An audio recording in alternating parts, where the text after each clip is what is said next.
Bonsoir à tous. Vous écoutez African Time sur WP80 930 AM. Il est 21h à New York et 1h en temps universel. Vous suivez la principale édition de l'actualité africaine en français. Aïssa Taba au micro, Dambabou à la technique. Au sommaire, nous apprenons que le chef de l'État, Mohamed Ould Abdelaziz, a rencontré le commandant en chef des armées américaines basées en Afrique. On se demande, est-ce que le sujet principal était le terrorisme en Afrique? Adaman Gaïndé, notre correspondant mauritanien, y reviendra et poursuivra sa lecture avec un hommage au professeur Saïdou Kane. Ce dernier s'était éteint le 28 septembre 2006. En Côte d'Ivoire, ancien chef rebelle devenu leader militaire et maintenant préfet, ce sont des anciens chefs de guerre de rébellion qui sont appelés à gérer l'insécurité des régions sensibles. Étienne Tano, notre correspondant en Côte d'Ivoire, y reviendra. Au Bénin, Salomon Dossou, notre correspondant, reviendra sur la démission d'un militant. Le départ du député Atao Inohu semble créer la controverse. Toujours au Bénin, un trafiquant d'enfants togolais a été arrêté pour avoir vendu un enfant à un Nigérian pour une valeur de 35 millions de francs CFA. En Guinée, pour les obsèques des 2 jeunes tués par les forces de l'ordre et la commémoration du 3e anniversaire du massacre du Stade, beaucoup de personnes se sont retrouvées sur les rues de Conakry et de New York. On y reviendra. Toujours en Guinée, le statut de pays pauvre très endetté a été accordé. Une réduction de la dette du pays qui se monte à quelques millions de dollars est en vue. Au Sénégal, Ignace Ndeye nous parle de l'hommage aux 2000 victimes de la catastrophe maritime qui a vu sombrer le Joola il y a maintenant 10 ans. Une journée émotionnellement difficile pour toutes les familles des victimes. Toujours au Sénégal, la sentence contre le violeur d'Aïssata Sall est tombée. 3 ans de prison ferme et 3 millions de francs CFA en dommages et intérêts. Notre correspondant y reviendra. Et dans le magazine de la rédaction, avec Dambabou, notre analyste maison, on reviendra sur le voyage du président sénégalais Macky Sall à New York pour l'Assemblée générale des Nations unies.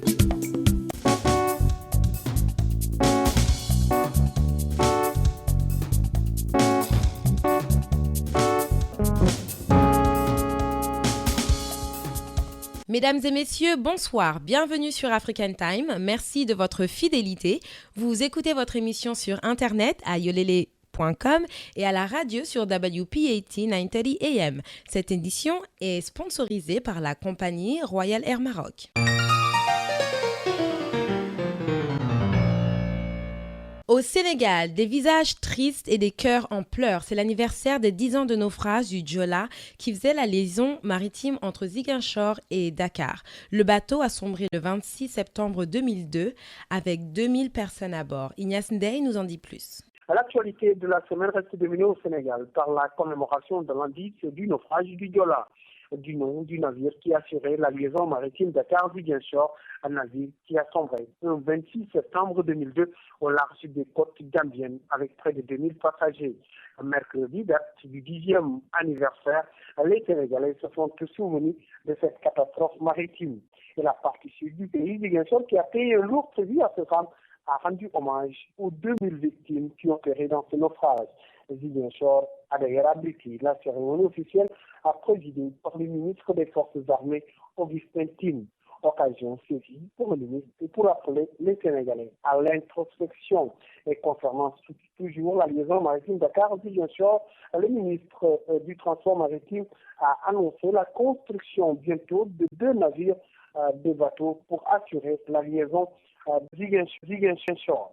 Autre fait saillant de l'actualité cette semaine, c'est également le verdict sur l'affaire Cheikh Yérim Seck à Aïssata Tall. Le journaliste a été condamné à 3 ans de prison ferme et a payé 3 millions de francs CFA de dommages et intérêts à la fille Aïssata Tall. Aïssata Tall, la fille d'un magistrat. Un verdict lourd selon les avocats de la défense qui ont décidé aussitôt le verdict tombé d'interjeter appel.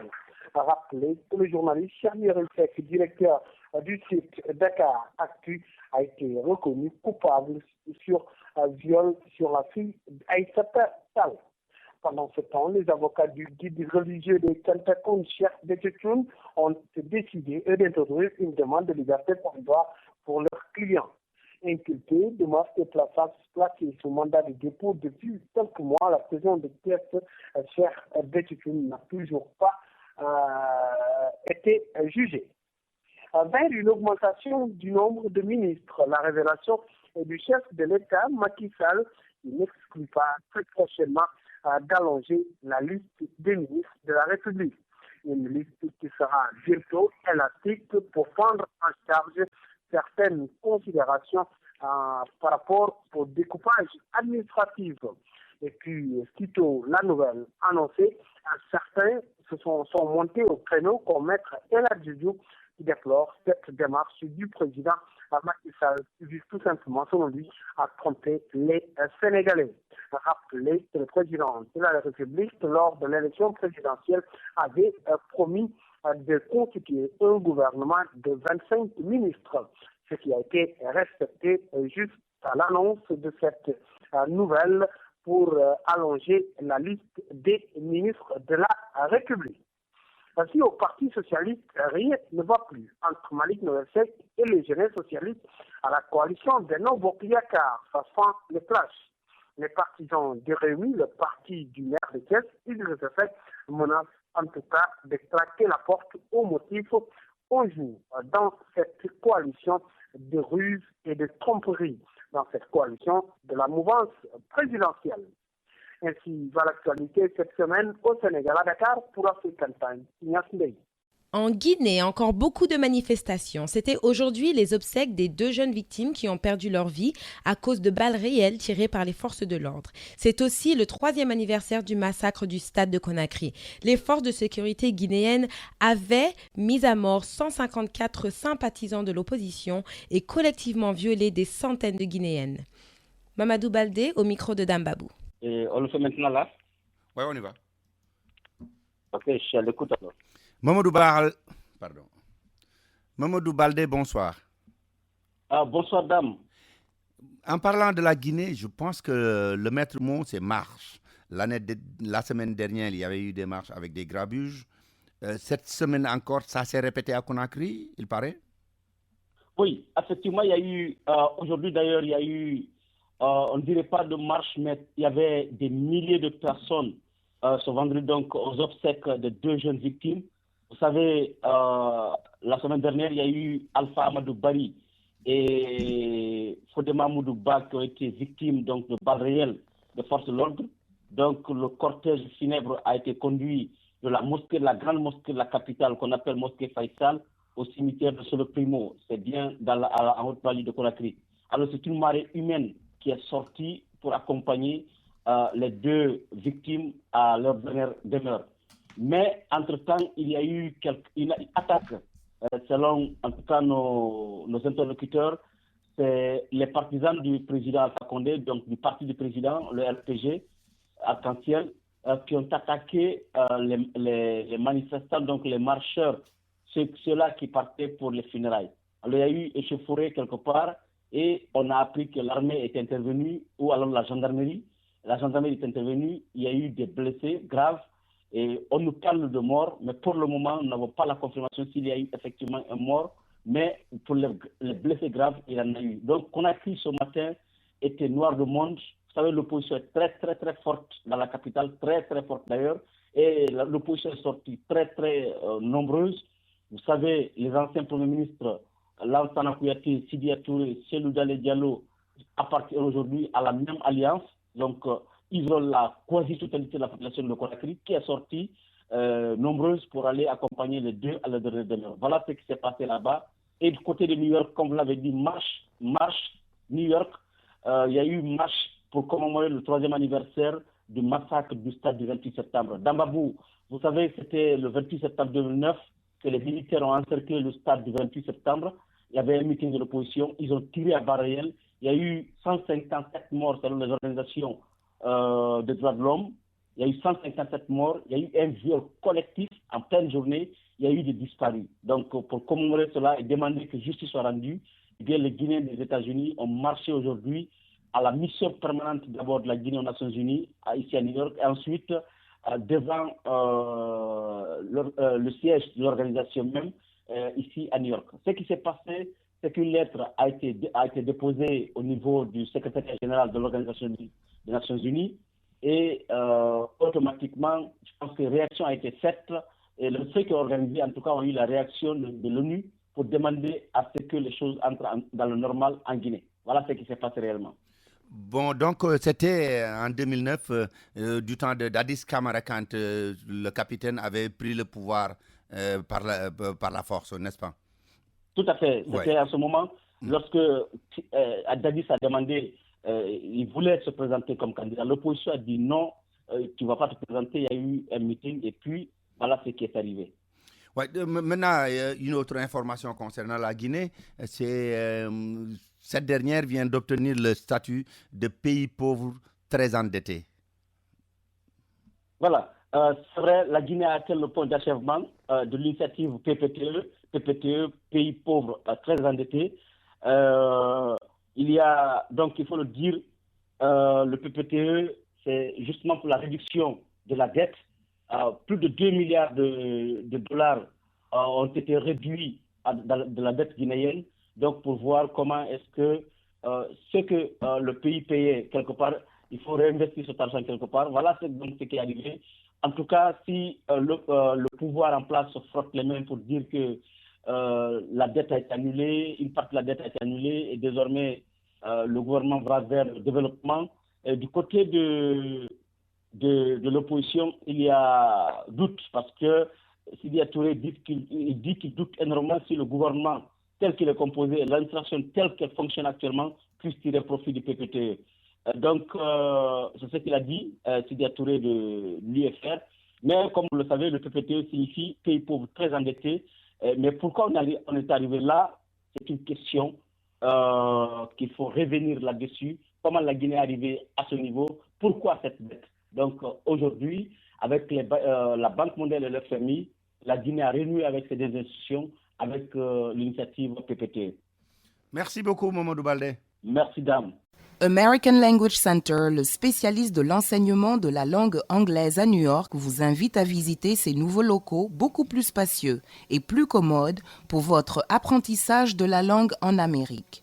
Il se situe au 229 Ouest, 36e rue, au 3e étage, entre la 7e et la 8e avenue, à 2 rues de Penn Station. Après 35 ans d'expérience et un corps d'enseignants hautement qualifiés, American Language Center propose des cours pour les débutants et pour tous ceux qui veulent approfondir leur connaissance de la langue. Les frais de scolarité d'American Language Center sont très compétitifs et son enseignement est le meilleur dans le pays. Pour les habitants de Queens, la branche locale est au Jackson Heights, 7501 Broadway. Pour tout renseignement, appelez 1-800-ENGLISH, 1-800-364-5474, 1-800-364-5474. Demandez après André. Tout le monde sait que ce que nous mangeons détermine la qualité de notre vie. Si vous voulez manger sain et avec un bon goût dans un cadre agréable, allez au Jacob Restaurant Soul Food et Salad Bar.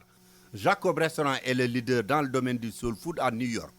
Les plats de ce restaurant style buffet sont variés: poisson grillé, miche de côtelettes, queue de bœuf, poulet braisé, salade de crevettes, salade de langouste, macaroni and cheese, fried chicken, cabbage, côtelettes de bœuf, collard green, etc. Jacob Restaurant, ce sont deux restaurants très agréables et très accueillants. L'un se trouve au 373 Lenox Avenue à l'angle de la 129e rue à Harlem. Téléphone 212 866 Food, 212 866 36 63. Tandis que l'autre est situé 2695 8e Avenue à l'angle de la 145e rue, toujours à Harlem. Téléphone 212 283 Food, 283 36 63. Avec Jacob Restaurant, mangez sain et mangez à votre goût à des prix imbattables.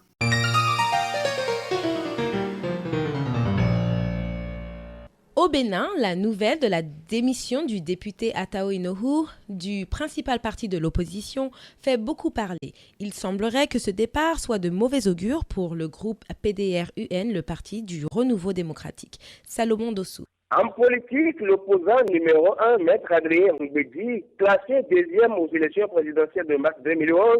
a perdu un militant de taille.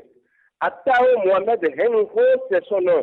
Jeune député à l'Assemblée nationale, il est un membre influent du Parti du Renouveau démocratique PRD. Il a remis sa démission au début de la semaine en cours au bureau directeur du parti.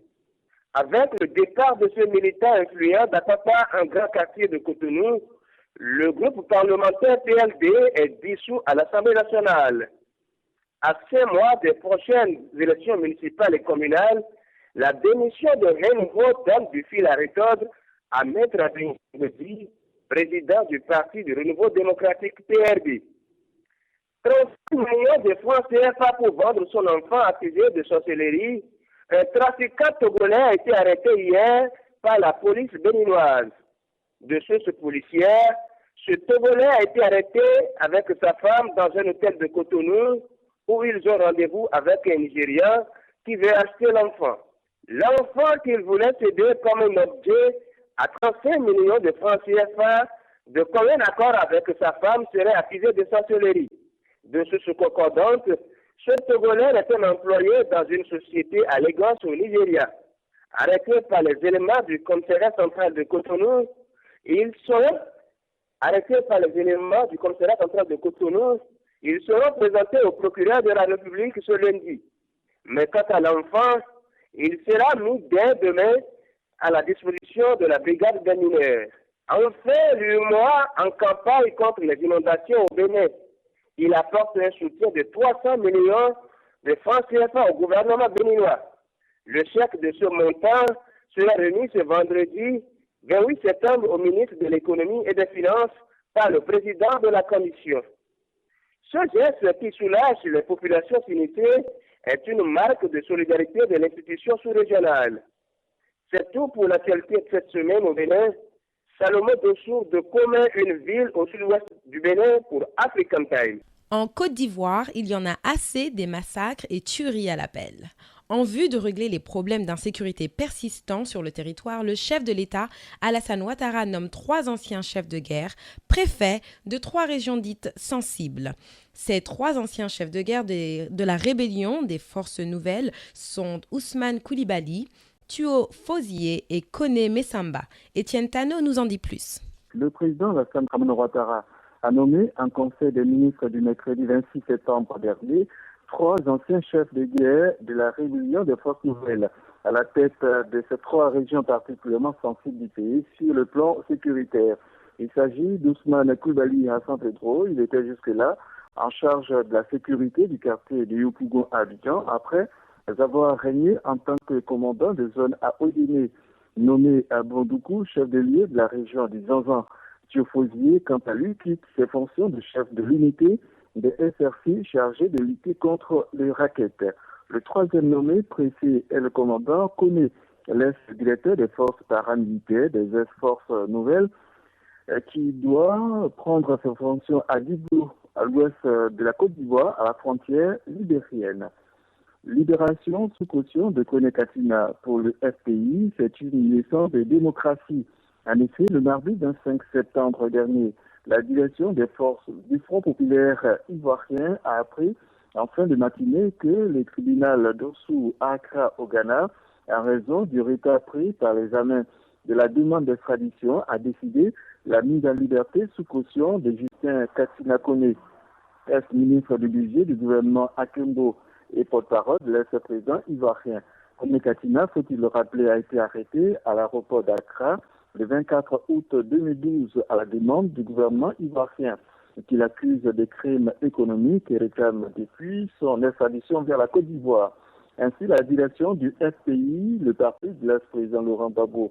se félicite et se réjouit de la décision de sa mise en liberté sous caution. Sur cette affaire, le porte-parole du gouvernement Kone Bruno, au cours d'une conférence de presse, a démenti l'information relative à la non-tradition par l'État ivoirien. La Côte d'Ivoire a transmis tous les documents qu'elle devait transmettre et en anglais, a-t-il soutenu. Sauf de soulagement pour les voyageurs bloqués à la frontière ivoiro-ghanéenne. Un couloir humanitaire est ouvert par le gouvernement ivoirien et des dispositions ont été prises juste après la décision de fermeture des frontières, permettant ainsi à ceux qui sont bloqués à la frontière de rejoindre leur destination d'origine. Et cette précision a été faite récemment à Koné Bruno, suite au conseil des ministres du 26 septembre 2012. Il a en outre indiqué que le président Alassane Dramane Ouattara et son homologue ghanéen sont en contact depuis la fermeture des frontières ivoiro-ghanéennes après l'attaque de Noué. Etienne Tano, Abidjan pour African Time.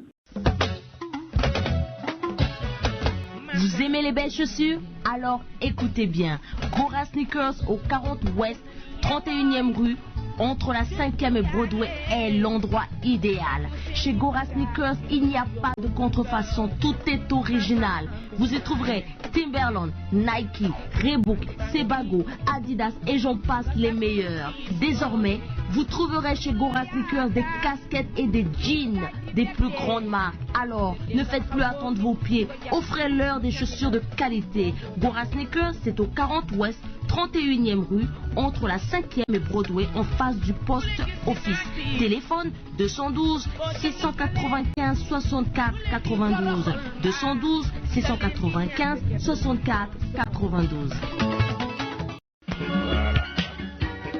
Chauffeur de taxi ou simple propriétaire de voiture, ce message est pour vous. Mohamed et toute l'équipe de mécaniciens que vous connaissez au garage de la 111e rue et la 3e avenue à Harlem vous donne rendez-vous au garage City White Car Repair qui se trouve au 250 East 137e rue entre Third Avenue et Ryder. Pour tous vos travaux de mécanique automobile, une seule adresse City White Car Repair. Alignement, transmission, électricité et tout le reste, visitez City White Car Repair au 250 East 137e rue entre 3e et Ryder dans le Bronx. Téléphone 718 401 29 59. Les principales cartes de crédit et de débit y sont acceptées.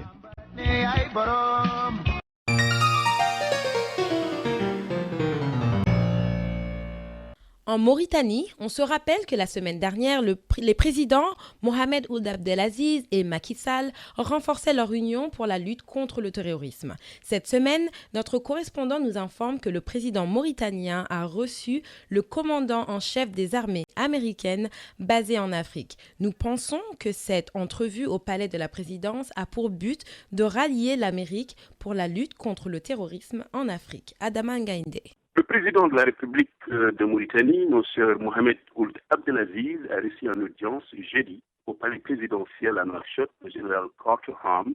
commandant en chef des forces armées américaines pour l'Afrique, AFRICOM. L'audience s'est déroulée en présence du général de la division Mohamed Cheikh, chef d'état-major national, M. Isselmoul Ahmed Izipi, directeur du cabinet du président de la République, et de l'ambassadrice des États-Unis d'Amérique en Mauritanie, Joe Ellen Powell. Aucune information n'a filtré de leur entretien. Le 28 septembre 2006, 28 septembre 2012, voilà 6 ans que disparaissait le professeur Seydou Kane. Moustapha Boli, comme l'appellent les intimes, était un anthropologue, un militant et un leader politique issu de la communauté noire et plus exactement de la communauté Peul. Il a su tisser des relations qui sont allées au-delà des frontières du Fouta pour embrasser celles de l'Afrique et du monde. Si la disparition de Seydou Kane est célébrée, c'est parce que cet illustre fils du Fouta, qui a toujours revendiqué sa parenté avec les autres provinces riveraines, comme celle du pays Wolof, le Wallo, s'est engagé très tôt, avec modestie, compétence et éloquence, dans la formation et l'encadrement des fils et des filles de Mauritanie. Il s'est aussi distingué toute sa vie durant à rendre audible la question nationale, entendez par là les inégalités devenues institutionnelles entre la composante arabe et la composante noire en Mauritanie. Seydou Kane effectue ses études secondaires au lycée célèbre de Saint-Louis. Ensuite, il poursuit des études à Dakar, Moscou, Bruxelles et Paris. Après la soutenance en mémoire sur le Sahara occidental en 1977, il regagne la Mauritanie pour devenir chercheur à l'Institut mauritanien de recherche scientifique IMRS. En 1986, sous le règne despotique de Mohamed Ould Sidamel Taya, il sera arrêté et emprisonné à Oualata en compagnie de ses camarades des Flammes, qui est le Front de libération des Africains de Mauritanie, dont il était un membre fondateur et dont il occupait la vice-présidence. Après sa libération, il s'envole en exil pour l'Europe et plus exactement à Bruxelles, où il enseigne à l'Université libre de Bruxelles et dans les institutions en Suisse, en France et en Hollande et obtient le titre de professeur agrégé. Il rend l'âme malheureusement suite à un accident de voiture entre Nouakchott et Tékane, où il naquit en 1947. C'est pour rendre un hommage à cet illustre fils du Fouta, de la Mauritanie et de l'Afrique, que l'Alliance pour la justice et la démocratie, mouvement pour la rénovation, dirigé par Ibrahim Mokhtar Sarr, ainsi que plusieurs associations humanitaires et religieuses, elle organise donc ce soir un récital de Coran suivi de prières à la mosquée Tcherno Bal du 5e arrondissement de Nouakchott. Et pour terminer, rappelons que la bibliographie de feu le professeur Saïdou Khan et Moustapha Bouli comprend plusieurs ouvrages et contributions scientifiques d'envergure internationale, dont l'histoire du Dimat, des origines à nos jours, enquête sociologique dans la plaine du Dirol, en Mauritanie, les enjeux géopolitiques et culturels de l'intégration nationale et régionale en Afrique, l'exemple mauritanien, enjeux ethniques et problèmes géostratégiques à l'Université de Paris 12, 1994, aperçu sur la démocratisation, la question des droits de l'homme et le problème des réfugiés aux Zaïre, et enfin, un illustre ouvrage intitulé Histoire de l'esclavage et des luttes anti-esclavagistes en Mauritanie, qui permettra aux uns et aux autres de comprendre la problématique de l'esclavage en Mauritanie.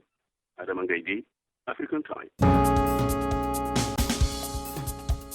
Et d'autres nouvelles d'Afrique. Les auteurs de l'attaque du consulat de Benghazi en Libye, qui a coûté la vie à l'ambassadeur Christopher Stevens et à 3 agents américains, avaient des liens avec Al-Qaïda, a confirmé vendredi la direction du renseignement national américain, le DNI. Nous estimons que certains des assaillants étaient liés à des groupes affiliés à ou proches d'Al-Qaïda, a indiqué Sean Turner, porte-parole de la DNI dans un communiqué, tout en soulignant que de nombreuses questions sans réponse demeuraient. Il est difficile de dire à ce stade si un groupe ou un individu a dirigé et contrôlé cette attaque et si des leaders de groupes extrémistes ont donné l'ordre à leurs membres d'y participer, souligne le texte. Après une dizaine de jours de flottement, la Maison-Blanche a affirmé la semaine dernière pour la première fois que l'attaque de Benghazi était terroriste. Le DNI reconnaît sans détour que sa compréhension des événements a beaucoup évolué. Immédiatement après l'attaque, des informations nous ont conduit à penser que l'attaque avait débuté de manière spontanée dans la foulée des manifestations qui avaient en lieu le même jour devant notre ambassade au Caire, explique le communiqué. Par la suite, nous avons révisé notre jugement en prenant en compte de nouveaux éléments indiquant qu'il s'agissait d'une attaque terroriste organisée menée à bien par des extrémistes. L'administration américaine a été vivement critiquée par l'opposition républicaine pour avoir constamment changé de version sur l'attaque du 11 septembre contre le consulat de Benghazi. Le camp du candidat républicain Mitt Romney a accusé celui du président Barack Obama de chercher à tromper les Américains en masquant des failles en matière de sécurité et de renseignement à Benghazi. En Afrique du Sud, plusieurs centaines de mineurs ont entamé de nouvelles grèves sauvages vendredi dans 3 mines sud-africaines d'or, de chrome et de charbon dans la foulée des mouvements sociaux qui ébranlent depuis des semaines les secteurs de l'or et surtout du platine. Des dizaines de milliers de mineurs au total sont en grève dans plusieurs sites majeurs du pays depuis les événements violents de la mine de platine à Marikana où 46 personnes ont trouvé la mort en août et septembre. Après des semaines de négociations, les grévistes de Marikana, dont le mouvement était illégal, ont obtenu de substantielles augmentations allant de 11 à 22%. Village Menrif, producteur d'or, a annoncé dans un communiqué que 1700 de ses employés n'avaient pas rejoint leur poste de travail depuis jeudi soir. Samankor Krom a indiqué pour sa part que 400 de ses mineurs avaient lancé un sit-in souterrain illégal jeudi pour réclamer des augmentations de salaire supérieures à celles négociées par les syndicats. Les mineurs sont ressortis de la mine. L'un de leurs porte-parole a fait savoir qu'il réclamait un salaire de base de 12 500 rands mensuels, ce qui équivaut à 1 170 €. Cette somme, réclamée au départ par les grévistes de Marikana, est devenue une sorte de revendication minimum commune à tous les mineurs d'Afrique du Sud. Par ailleurs, la société Petmine a fait savoir que 345 employés sous contrat temporaire avaient débrayé vendredi dans sa filiale de la Tendele Coal Mining Company. Les revendications des grévistes n'ont pas encore été expliquées. Au Mali, devant une chambre de l'hôpital de la ville de Gao, dans le nord-est du pays, 2 djihadistes armés montent la garde. À l'intérieur, 5 hommes amputés d'une main et d'un pied au nom de la charia vivent prostrés, sans savoir quand les islamistes leur permettront de sortir. Des bandages protègent leurs membres amputés, une lumière blafarde éclaire la pièce. Moi, je reconnais avoir attaqué un quart de voyage, dit l'un d'eux, un journaliste de l'AFP qui a pu discrètement s'introduire dans la chambre. Mais ce n'est pas pour ça qu'on devait me couper une main et un pied. Une bande de coupeurs de route, composée de 4 peuls et d'un Touareg, avait attaqué le mois dernier un autobus sur l'axe qui relie Gao à la frontière nigérienne. Les passagers avaient été dépouillés d'une forte somme d'argent. Quelques jours plus tard, l'équipe de sécurité des djihadistes de Gao arrêtait des jeunes accusés de braquage. Puis, imposant leur interprétation de la charia, la loi islamique, ils programmaient les 5 amputations publiques. Le jour de l'application de la sentence, le 10 septembre, j'ai eu tellement mal que je voulais me tuer moi-même, explique Yoro, dont les propos en langue peul sont traduits par un habitant de Gao. Comment peut-on couper une main comme ça? Ma vie, c'est aujourd'hui à l'hôpital. C'est triste pour moi, dit-il, âgé comme les autres d'environ 18 ans. Un de ses voisins de chambre assure lui n'avoir rien senti quand on lui a coupé la main et le pied au couteau. On m'a donné des comprimés à prendre avant. Je n'ai rien senti. C'est sûr que j'ai été drogué, dit-il, emmitouflé dans un boubou sans pantalon montrant son moignon. Les djihadistes leur assurent 2 repas par jour, mais ne les autorisent pas, pour le moment, à quitter l'hôpital.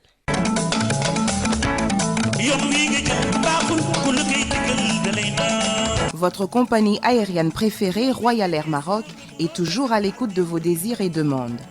Vous avez réclamé plus de vols par jour en direction de l'Afrique. Royal Air Maroc répond positivement à cette demande. Royal Air Maroc vous offre le plus grand nombre de départs à destination des capitales africaines. Avec autant de vols partant de l'Amérique du Nord, votre temps de transit à Casablanca est réduit au minimum. Avec Royal Air Maroc, ce sont des tarifs imbattables et le plus grand nombre de destinations vers l'Afrique à partir de New York. Royal Air Maroc, c'est surtout un personnel accueillant qui partage vos valeurs et votre culture, qui connaît vos goûts et désirs. Profitez de votre transit à Casablanca pour goûter aux saveurs du Maroc. Pour plus d'informations et réservations, appelez Royal Air Maroc au 1 800 344 67 26 ou visitez www.royalairmaroc.com. Et nous ouvrons la page de l'actualité sportive avec tout d'abord le football et notamment les préparations du match retour Sénégal-Côte d'Ivoire qui aura lieu dans 2 semaines au stade du président Senghor à Dakar.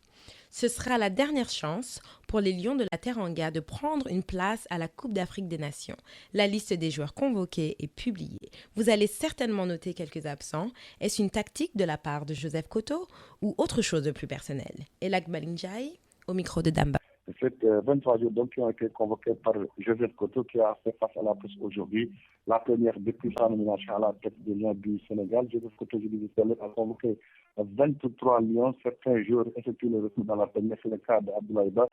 qui est un joueur olympique, mais également entre autres joueurs qui ont été retenus pour Joseph Koto. Retenu que Koto a fait dans la continuité puisque pratiquement 12 Olympiques ont été retenus pour ce match haut comme important que le Sénégal doit livrer contre la Côte d'Ivoire le 13 octobre prochain, ici au stade du président Senghor. Des absences également, il y en a, c'est le cas de Issi Alger, mais également Kader Mangan qui a été tout simplement fait par Joseph Koto, donc qui annonce que le prochain regroupement aura lieu le 8 ici à Dakar. Je tiens également dans Babou que Joseph Koto a lancé un appel donc à l'émission en l'union sacrée autour de l'équipe nationale pour pouvoir gagner cette équipe de la Côte d'Ivoire qui est selon Joseph Koto qui est jouable et prenant puisque c'est un match de football qui se joue 4 minutes sur une pause. Donc le Sénégal et Côte d'Ivoire est bien parti pour ce match capital comptant pour la manche ressources des éliminatoires de la CAN 2013. Wow. Elhadji Malick Ndiaye, donc après l'analyse de la liste, mais on peut aussi se demander qui n'est pas sur cette liste-là et qui était attendu et qui n'y est pas. En tout cas, ce qu'il faut retenir, c'est que Issi Alger a été zappé. C'est le cas également de Kader Mangan. Ils ont été tout simplement zappés par Joseph Koto. Alors, Est-ce que ce Ishar est sous le coup de suspension? Kota a été très évasif par rapport à cette question, puisque selon lui, Ishar et lui se sont parlé au téléphone. Ishar joue avec son club Katarina, il n'a pas été retenu. Et on se souvient de la marche aller donc en Côte d'Ivoire quand Ishar a déclaré sur la zone qu'il est inconcevable d'être convoqué en équipe nationale et de ne même pas être retenu sur la liste des 16 joueurs, donc des 18 joueurs pour ce match que le Sénégal devait livrer contre la Côte d'Ivoire. Autre absence également de taille, celle de Kader Mangan. Les retours également, je le disais tout à l'heure, en outre, celui de Fabien Soare, Moussa Somme également, Abdoulaye Ba, qui fait partie de l'équipe olympique. Donc, pour être tout à fait complet, 12 olympiques sur les 23 ont été retenus par Joseph Photo. Autre également absence de taille, comme annoncé dans la presse, l'âge Ousseynou Diouf. Je rappelle que le jeu a été gracié récemment par la Fédération sénégalaise de football. C'était samedi dernier au cours de l'Assemblée générale. Alors, Diouf a été tout simplement tapé par Joseph Photo. Alors, interrogé sur l'absence de Diouf sur la liste, Photo également très évasif, estime que la Diouf est un joueur sélectionnable, mais il n'a pas été défini puisqu'il préfère jouer dans la continuité. Alors les langues, on commence à se délier. Est-ce que cela n'est pas dû à son comportement du jeu, à ses sorties extra-sportives, mais également à sa vie de groupe assez difficile? Alors là, Couto n'a pas préféré répondre par rapport à cette question. Autre joueur également qui ont été graciés, c'est Amara Traoré, l'ancien coach de l'équipe nationale du Sénégal, mais également l'équipe de Mahan BTS ont été donc graciés par la Fédération sénégalaise de football. Ceci donc, c'est dans le cadre de l'apaisement des clubs pour le match au commun capital que le Sénégal doit livrer contre la Côte d'Ivoire le 13 octobre prochain, ici au stade du président Senghor. D'ailleurs, la FIFA a envoyé donc une mission de prospection, c'est pour la sécurité de ce match, qui fait partie des matchs à risque, comme le font souvent la France et la FIFA. Tous les matchs à enjeu qui opposent de grandes équipes sont considérés comme un match à risque. D'ailleurs, un inspecteur de sécurité de la FIFA est attendu à Dakar dans les prochains jours. Vous l'avez dit, c'est un match capital. C'est pourquoi d'ailleurs on voit des incongruités. Parce que des marabouts maintenant se présentent pour proposer des contrats. Ce sont des marabouts donc de toutes sortes qui se présentent souvent au sein de la Fédération sénégalaise de football ou bien qui interpellent les journalistes donc qui ont des connexions avec la Fédération pour proposer les services donc à la Fédération au ministère des Sports. En tout cas, retenez que on est souvent interpellé par des marabouts qui déclarent qu'ils peuvent faire tout pour que le Sénégal ne teste pas de but. En tout cas, c'est relatif vu l'attaque de feu disposée donc par la Côte d'Ivoire. Ils sont nombreux, mais là également le président de la Fédération et les membres de l'encadrement public et également les fédéraux semblent être très discrets, mais selon certaines informations, des marabouts sont en train d'être reçus au niveau de la Fédération également, comme au niveau du ministère des Sports anti-guillemets pour préparer ce match mystiquement qui doit nous opposer contre les éléphants de la Côte d'Ivoire le 13 octobre prochain ici à Dakar. Bon, vous parlez des éléphants de la Côte d'Ivoire. Est-ce qu'on dispose d'informations concernant la préparation de cette équipe, elle aussi? En tout cas, comme dit l'adage, le malheur des infos, le bonheur des doutes, des éléments, les informations dont nous disposons de la Côte d'Ivoire ne sont pas du tout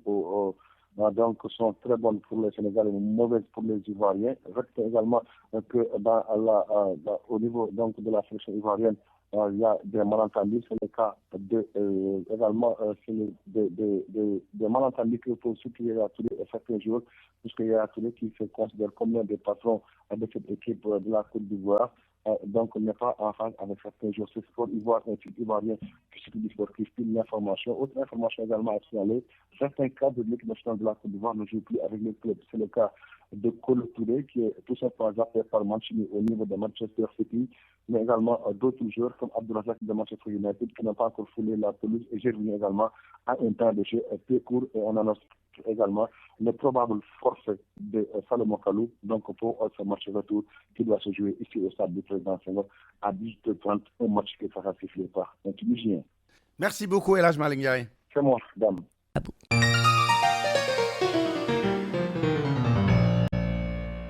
Venons-en maintenant à la page magazine avec le segment de notre analyste maison Dame Babou. Cette semaine rassemblait les présidents de 193 pays et leurs délégations pour l'Assemblée générale des Nations unies à New York City.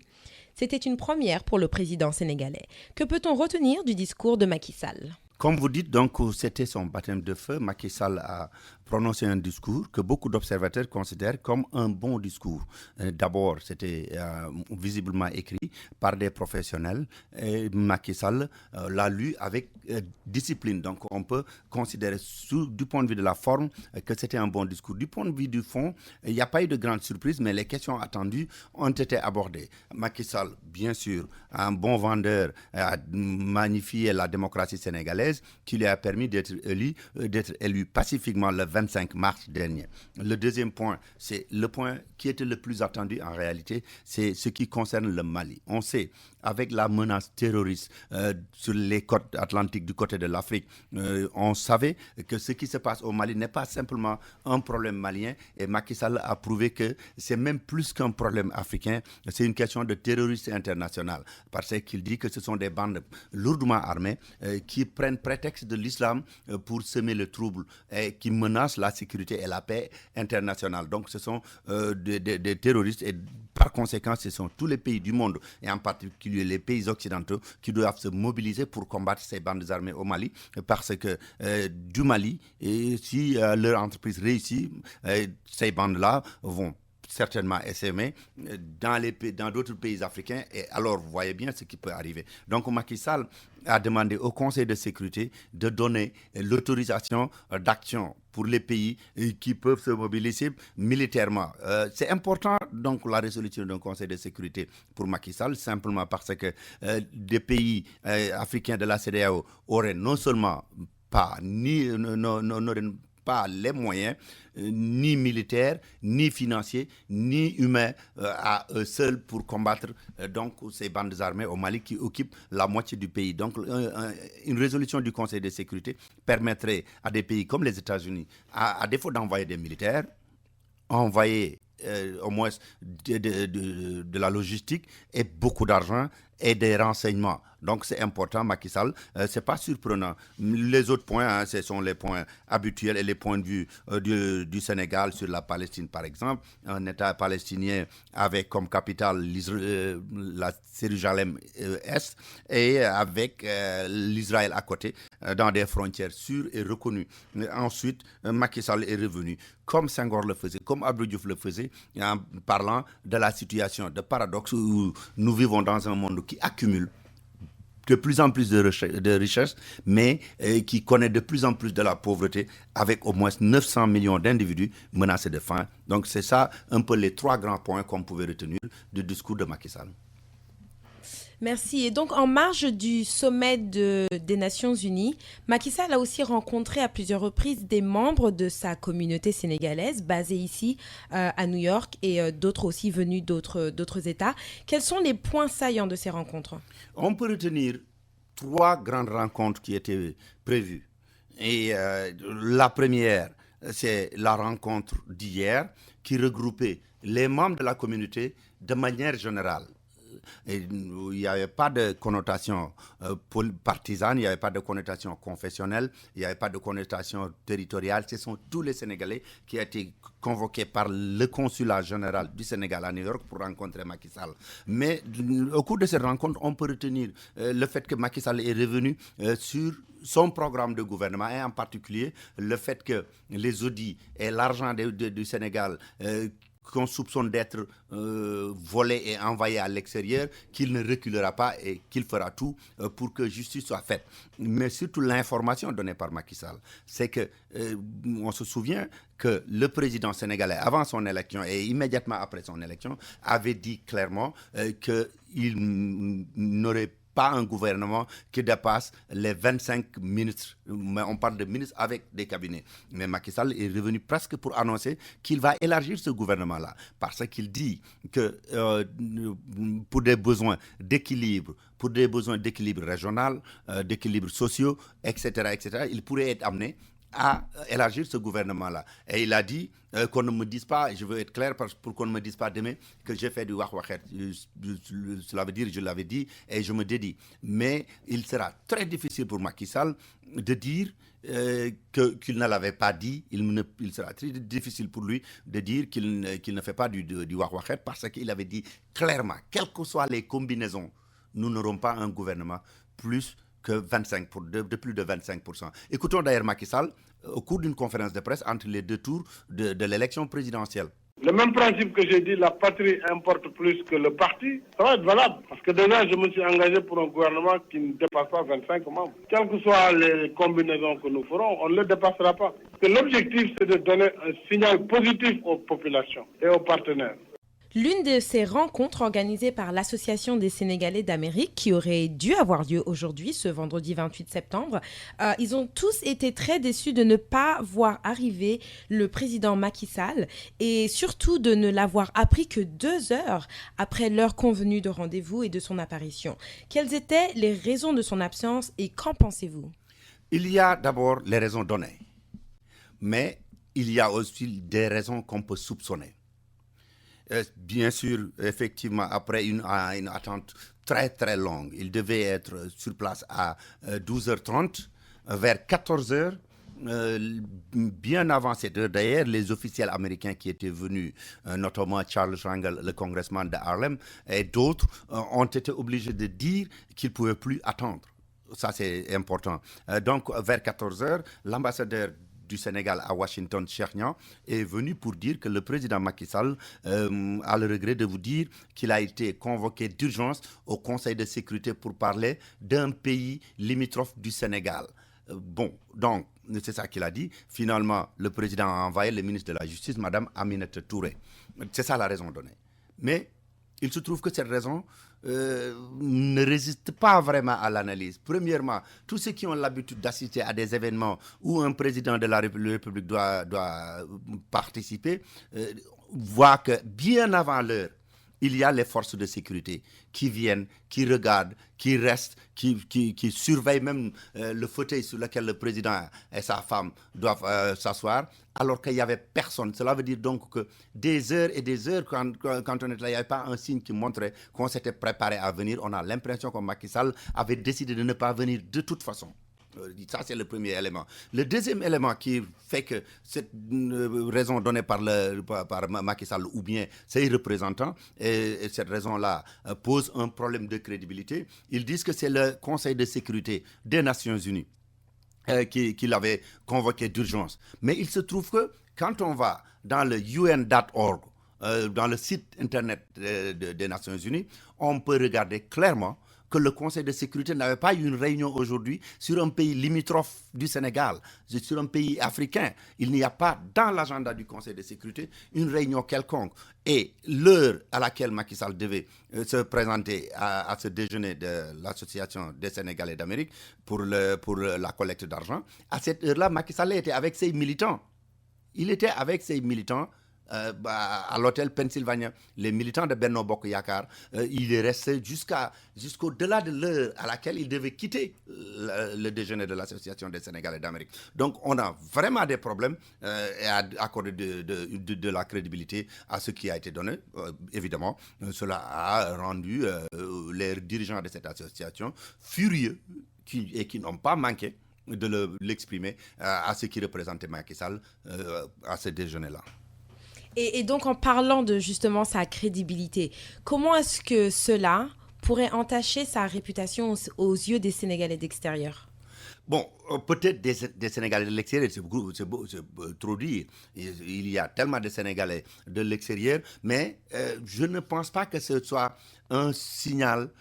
qui le rendrait plus crédible. Si ce signal-là ne le rend pas moins crédible, je peux vous jurer qu'il ne le rendra pas plus crédible. Et une petite dernière question avant qu'on se quitte. À ce luncheon aujourd'hui, il y avait aussi quelques investisseurs de différents pays, si je me souviens bien. Et est-ce que vous pensez que cela pourrait jouer dans un sens ou dans un autre? Mais ça peut être un problème parce que justement, il y avait une table qui avait été achetée à $5,000 par une compagnie. Justement, c'était pour avoir le déjeuner avec le président. Il y avait un autre homme d'affaires qui avait donné $10,000 pour venir s'asseoir à côté du président parce qu'il compte investir au Sénégal. Mais ces gens-là, à un moment donné, ils sont venus et leurs invités, ils ont été obligés de dire qu'ils partaient. Et pendant qu'ils voulaient partir, on a cherché à les retenir en disant que le président est en route. Parce que c'est ça l'information qu'on nous a donnée. Même des gens qui avaient participé à la rencontre de Pennsylvania Avenue avec ses militants étaient venus pour dire que le président est déjà parti, il est en route. Ces gens-là voulaient partir, on les a retenus pour dire que c'est une question de 5 minutes. Et 5 minutes après, on vient pour le dire que le président a été convoqué. Ces gens-là, je me demande, je ne suis pas un homme d'affaires, donc je ne peux pas entrer dans leur tête. Mais si je devais commencer à réfléchir à investir dans un pays, et la première rencontre à laquelle on m'a convoqué, on m'a fait attendre 3 heures de temps pour me dire finalement celui qui devait la diriger n'est pas là, ça peut faire réfléchir un homme d'affaires. Dame Babou, merci. C'est la fin de cette édition. Voilà, chers auditeurs, c'est déjà la fin de cette édition. Merci de l'avoir suivi. Dans quelques instants, Dame Babou prendra le micro pour le journal en Wolof. C'était African Time sur WPAT 930 AM.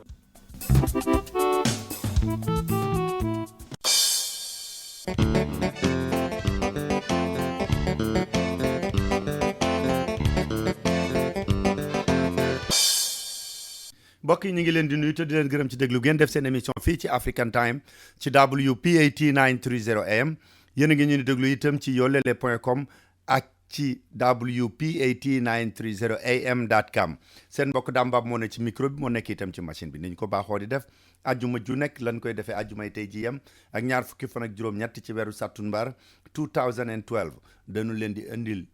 xabaar yi bala noo tàggoog yéen bu ci yëgle amee ñu booleel leen ko ci. président Macky Sall nee na mën naa am de dafa bëgg dana masa président Macky Sall nee na mën naa am mu yokkaat gouvernement bi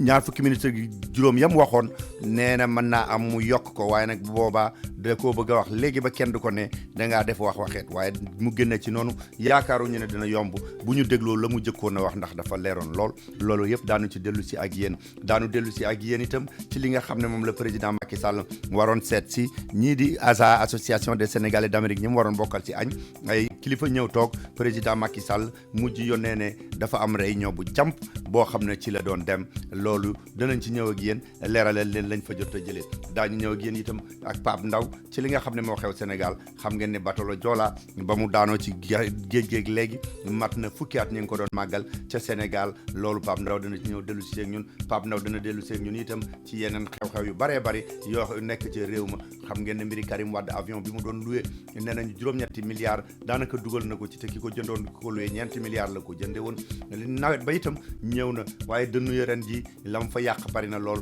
ndox mu bari may la mu yàq bari na danañ ci waxtaan ak Pape Ndaw njàng ma tàmbali di yëngu te fa nga xam ne mooy université Cheikh Anta Diop daanu laaj Pape Ndaw lu xew ci loolu ña ngay waajal tabaski yëg seeguñ ca waaye ña ngay waajal ku tudd tabaski xam ne ñi ngi waajal dem Màkka aj gi loolu Pape Ndaw dinañu wax fu préparation yi toll Yérim Seck day lañ ko doon jiiñ Cheikh Yérim lañ ko doon jiiñ ne dafa siif genn gone sàkk ko tribunal ba nee na ko moo ko def ba gàll nañ ko ñetti at yu mat yu mu war a tëdd ci kaso bi Pape Ndaw danañu leeral loolu yëpp daana ñëw ak yéen itam ci waxtaan wi nga xam ne président Macky Sall def na ko ak ñi nga xam ne ñooy communauté sénégalaise bi démb fii ci Harlem danañ leen ci daggal lu yaatu tegal leen ko balaa noo tàggoo ak yéen ci wàllu sport ak Alaaji Malick Ndiaye.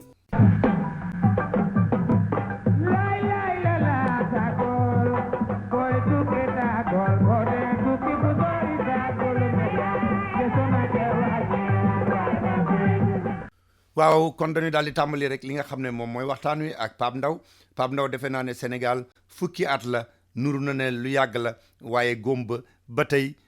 wéragul fu ñu demee ba di ko bëgg a fàtte rek mu mel ne lu wunniwaat mooy bateau Joola bi daanu woon ci géej gi boobaak léegi mat na fukki at yóbbuwaale 2 junni nit Pape Ndaw réew ma yëpp ñoo ngi koy fàttaliku waat mu metti lool. daam ni nga ko waxee noonu la amee fu ayu géej mën a am ci àddina wow Sénégal wi amoon ci atum 2002 boobaak léegi am fukki at moo gën a rëy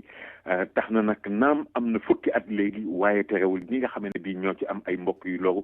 ba léegi ñoom mbir mi dafa mel ni rek tey la amoon ndax démb bi nga xam ne bii ci la ñu doon màggal fukkeelu at yàlla yi nga xam ne bii bato bi suux na ñu bari seen yaram daaw na ñu bari sottiwaat nañu ay rangooñ ndax dafa meloon ni rek mbir mi dafay soog a am ci ñoom ndax bul fàtte ne am na ci ñoo xam ne nii seen borom kër moo ci faatu am na ñoo xam ne nii seen soxna moo ci faatu am na ñoo xam ne seeni doom ñoo ci faatu maanaam daal booy xool ay wi amul ku mu laalul Sénégal ndax ku mu laalul sa mbokk tamit laal na koo xam ne nii xam nga ko laal na mbokkam ba tax nag ren ji li nga xam ne bii nemmeeku nañu ko ci mooy nguur gi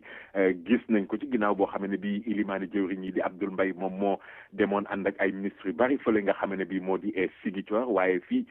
ci Ndakaaru tamit ki nga xam ne bii moo di Cheikh Bamba Dièye moom moo fa demoon ànd fa ak yeneen i jëwriñ ndax xam nga boo gisee ñu leen di tudd dafa fekk ne daaw amul kenn koo xam ne nii bokkoon na ci nguurug Ablaye Wade koo xam ne nii demoon na ci mbir mi te loolu ñi nga xam ne bii ñoom ñoo ci seen i mbokk loru woon métit lu woon ko lool ndaw yi nga xam ne bii ñoom la ñuy wax pupille de la nation tamit nga xam ne président Ablaye Wade dafa waxoon ne gone yooyu nguur gi moo leen di jël en charge ñoom am na ay mbubb yu ñu soloon ñoom tamit di fàttaliku seen bopp am ñoo xam ne ni bitim réew lañ jógee ndax bato bi ba muy suux yóbbaale na ay doomu réew yoo xam ne ay France ki yeneen réewu nasaraan yi ca la ñu bàyyee ko woon ñooñu seen i mbokk ba léegi sax ñu ngi jéem a xeex di bëri pour ñu daal di atte mbir mi ci yoon nag bu ko defee ñi nga xam ne bii ca jamono yooyu ñoom ñoo nekkoon responsable yi wala boog ñoo nekk autorité yi nga xam ne bii ci bato bi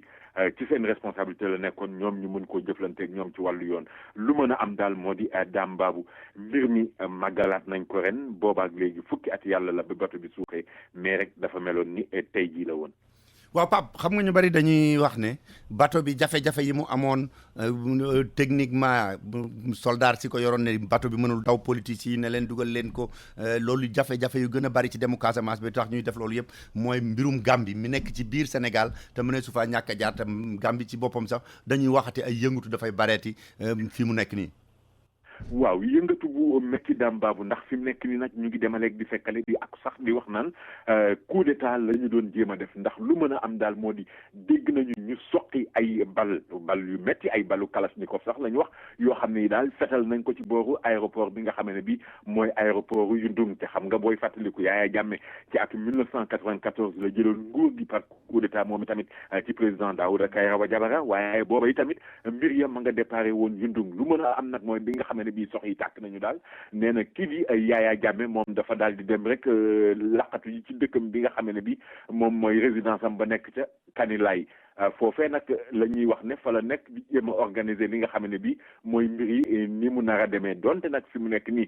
Banjul dal na wala ak dal lañ fay nemmeeku mais daal li wóor moo di fi mu nekk nii Yaya Jammeh dafa am ñoo xam ne nii dañoo bëgg a taxaw ci ay tànkam ndax ki nga xam ne bi sax nekkoon na ambassadeur am foofee ci seen réew ma ñu di ko wax Essa Bokar Sy ak ku demee ni ki ay ñoom Edou Diallo ak ñeneen ñoo xam ne ni ay doomu réewu Gambie lañu nee nañu daal ñoom dañoo fas yéene xar seen tànk ci béy ci noo xam ne bi dana tax Yaya Jammeh ñàkk nguur gi nga xam ne bi ñoom jàpp nañu ko ba mu ko jëlee ci atum 1994 ba léegi lu mot 300 doomu aadama ñàkk nañu seen bakkan li mujj nag mooy ñi nga xam ne bii dañ leen condamné à mort te ñu faat ci juróom-ñeent yoo xam ne yi am na ci ñaari doomu réewu Sénégal yu ci bokk mooy coow li nga xam ne bii daal moom moo topp Yaya Jammeh jamono ji ñu toll ba fi mu nekk ni nag nee nañu ci capitalu pays réew yu mag yëpp wala ci pays réew yu mag yëpp yu demee ni ki seen réew moomu ak yeneen réew yoo xam ne yi dañoo nekk ci réew yi tugal yi am na ay doomu réewu Gambie yoo xam ne ñu ngi fa doon def ay manifester pour daal ki nga xam ne bii moo di Yaya Jammeh mën leen a abal dàmbaam. waaw Pape Ndaw dafa mel ne itam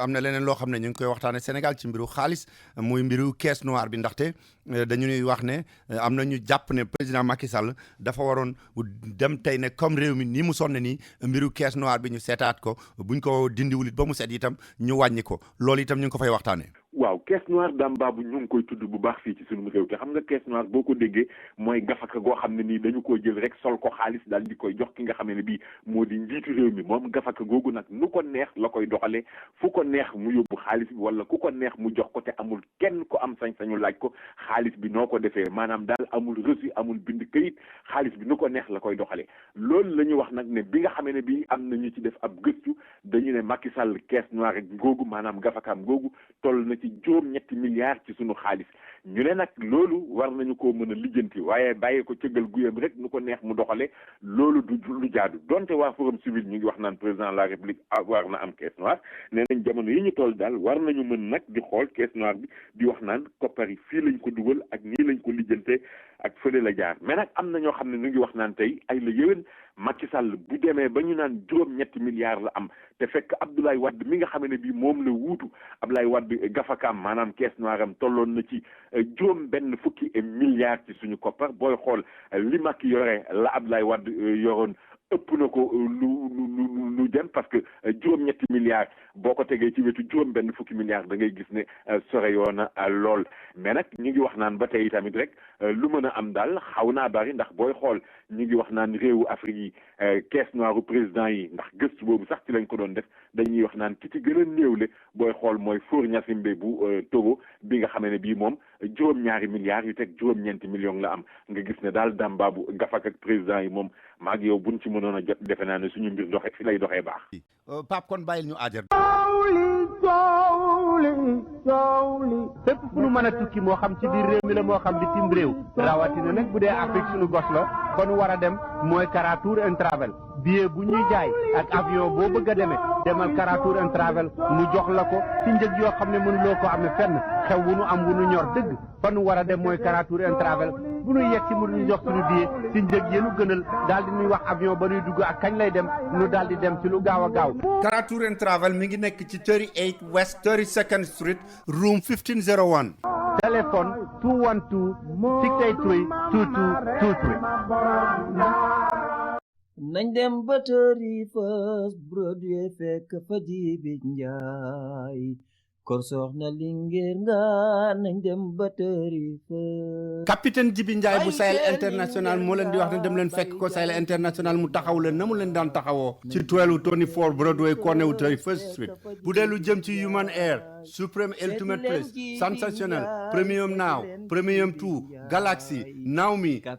Yaki Naomi Ondile Mesh Curly Perigu Human Air ay synthétique ak ay postis bu dee lu jëm ci téléphone yi it bu ngeen demee fekk fa Motorola Sony Ericsson ak accessoires yi ngeen soxla yépp bu dee lu jëm ci cosmétique yi Imania Fashion Fair Mac benn du fa jeex Sahel International bu capitaine Jibi Ndiaye mi ngi nekk ci 1224 Broadway ci corner wu 31st Street téléphone 212 564 2545 wala ci 718 924 6420 open 7 days a week. waa Pape Ndaw ba tey ñu ngi doon wax affaire 8 milliards Macky Sall ñu naan am ñu naan dafa bareek wala dañ ko war a seetaat nuñ koy doxale waaye kon dafa mel ne wuute na gaa yi nga xam ne ñoom lañ fi bàyyoon de gaa yi de nee nañu avion wu Karim Wade kese bi mu daan tukkee di dem ak di ñëw moom liñ ci doon luye mat na 8 milliards liñ ci dugal. non xam nga daal mbir mi boo koy xool dafay jéggi dayoo xam nga ñu ngi wax léegi naan gafak ak Macky Sall maanaam caisse noire am juróom-ñetti milliards ci suñu koppar la toll moom président de la République la loolu sax booy xool ak nu mu munti demee assemblée nationale moo ko koy woteel waaye Karim Wade mi nga xam ne bi jëwriñ la woon ci gouvernement Ablaye Wade doonoon tamit doom ci président Ablaye Wade xam nga moom mooy ki nga xam ne bi ci suñu réew moom ab avion la daan loué di tukki di dem ak ñëw di doxe ay soxlaam avion boobu fu mu mëntoon ak dem ci àddina moom moo ko doon yor ba tax na sax am na ñoo xam ne ni dañu doon wax naan Karim Wade moom moomoon avion boobu mu doon ko weddi waaye nag ci lu leer xam nañu tey nii jëm ci mbirum avion boobu ndax nee nañu avion boobu ki nga xam ne bi moo di Karim Wade ci juróom-benni at yi nga xam ne bi nekk na fi aux affaires maanaam bi ko bàyyam commencé nommé ci wàllu OCI bi ak jóge fa nekk ay ministre ak yooyu avion boobu kon ci juróom-benni at Karim Wade fay na ci juróom-ñaari milliards yu teg juróom-ñetti téeméeri millions daanaka ñaar téeméeri millions moo ko tere mag juróom-ñetti milliards yi nga xam ne bi moom la ñu doon junj léegi ci lu leer nag nee nañu avion boobu ki nga xam ne boo ko moom benn doomu réew dañuy wax sénégalais la xaw ma français la en tout cas daal franco-sénégalais la ñu ko wax Abbas Jaber moomu nga xam ne bii moom moo mujjoon a jël usine bi nga xam ne bii moo di Sinéor Abbas Jaber moomu nag avion boobu dañu ne benn société boo xam ne nii dafa nekk te réewum France moom moo ko doon doxal di ko luyeel ñu ne nag avion bi ca départ ba ki nga xam ne bii moom moo jiite daal bu fekkee ne bii ca réewum Italie buñ ko doon méngaleeg France dañu naan Total compagnie Total bi nga xam ne bii day yëngatu ci mbirum pétrole ak yooyu kii yore lu ñu mel maanaam nattangoom ba ca Italie moom moo njëkkoon a moom avion boobu ndax Dassault moom la ko jaayoon ba mu ca jógee nag moom mu jaayaat avion bi Dassault dégg nga ma ci la ko Abbas Jaber moomu dal di jëndaat bi nga xam ne bi jënd na ko nag ñu daal di koy loué ki nga xam ne bi mooy di Karim Wade mais Karim Wade booy xool dafa tegoon loxo ci avion bi teg loxo boo xam ne bi dañu demoon ba keneen koo xam ne ni dañ ko bëggoon a loué sax moom Karim Wade moo lay signer autorisation pour nga mun koo jot parce que nag dafa neexoon ci ñoom ndax booy xool waa ji mi ngi jëndee woon avion bi ñeenti milliards ci suñu xaalis mais maa ngi lay wax léegi ne ci juróom benni at Karim Wade fay na ko ci daanaka lu jege juróom-ñetti milliards mu mel ni kon la mu jëndee woon avion bi Karim Wade fayaat na ko ñaari yoon ci ay demam rek ak ay dikkam te tamit booy xool ba tey Karim dafa bël de ñi nga xam ne bii moo di enquêteur gendarmerie yi parce que bi nga ko wooyee temps yële di ko dékk nopp di ko laaj jëm ci mbir moomu laaj nañ ko mbiru avion bi mu weddi ne moomul avion bi waaye bu fekkee ne bii wax na dëgg ci moomul avion bi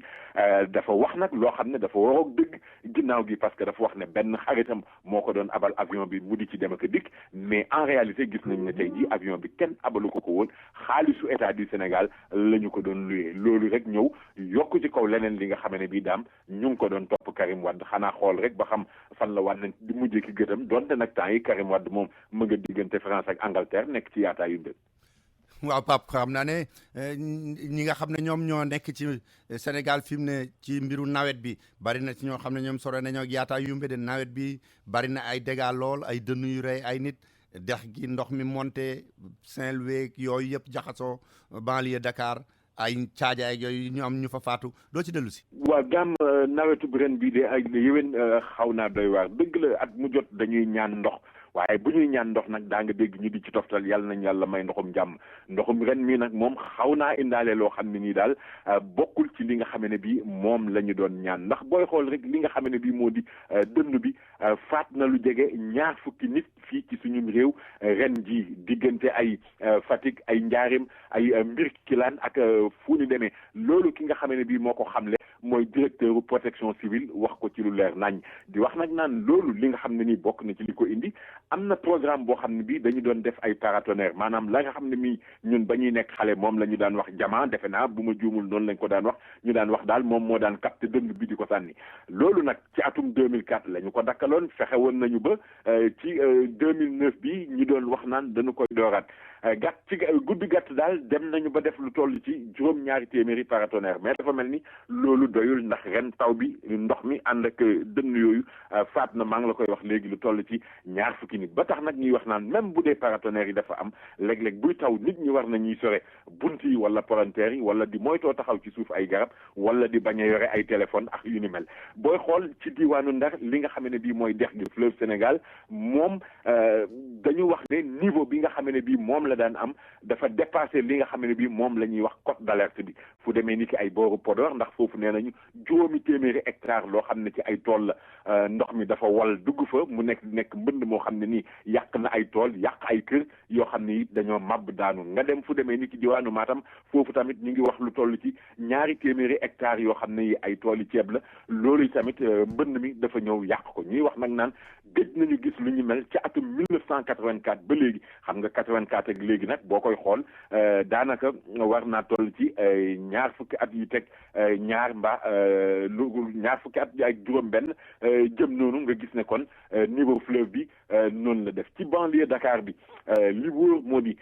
taw yi nga xam ne nii moom la taw ci ñaari fan yi ñu génn ak itamit semaine njeexitu ay bés bi météo mi ngi wax naan ñu ngi xaaraat taw tax na li nga xam ne bii moo nekkoon école yi ñu dalaloon ñi seen kër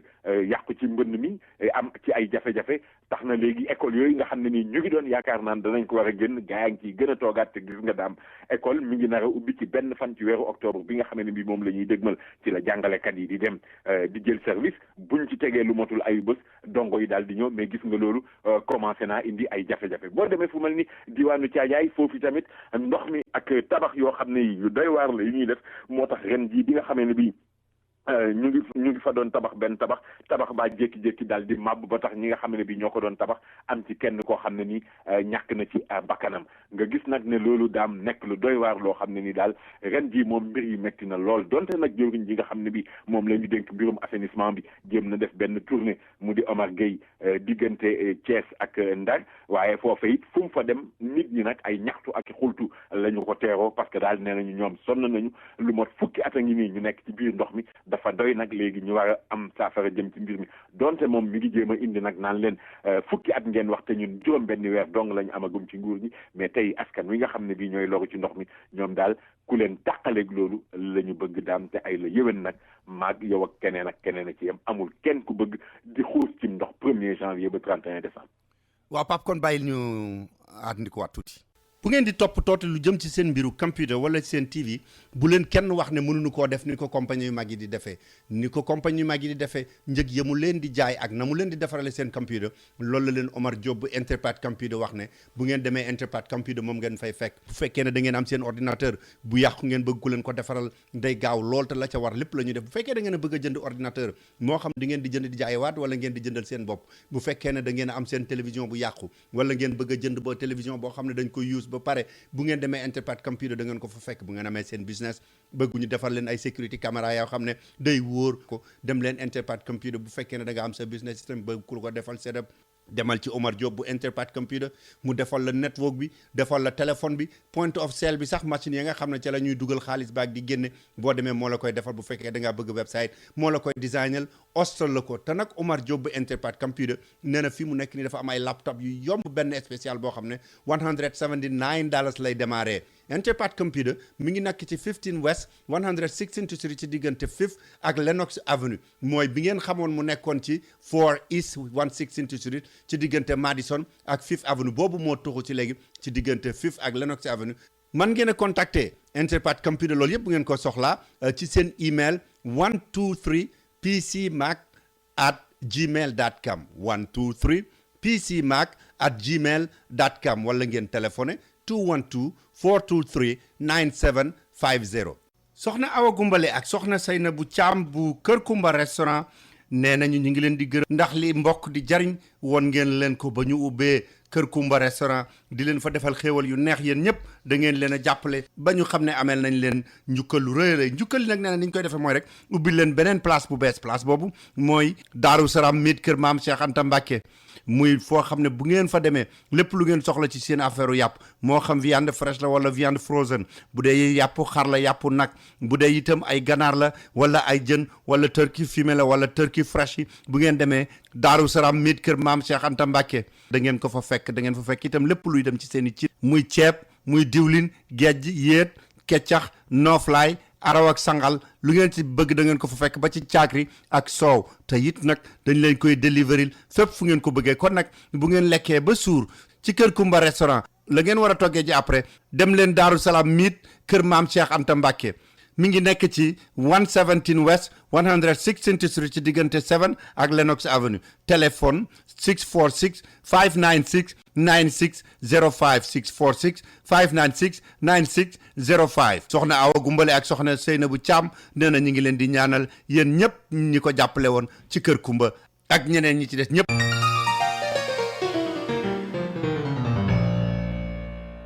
waaw Pape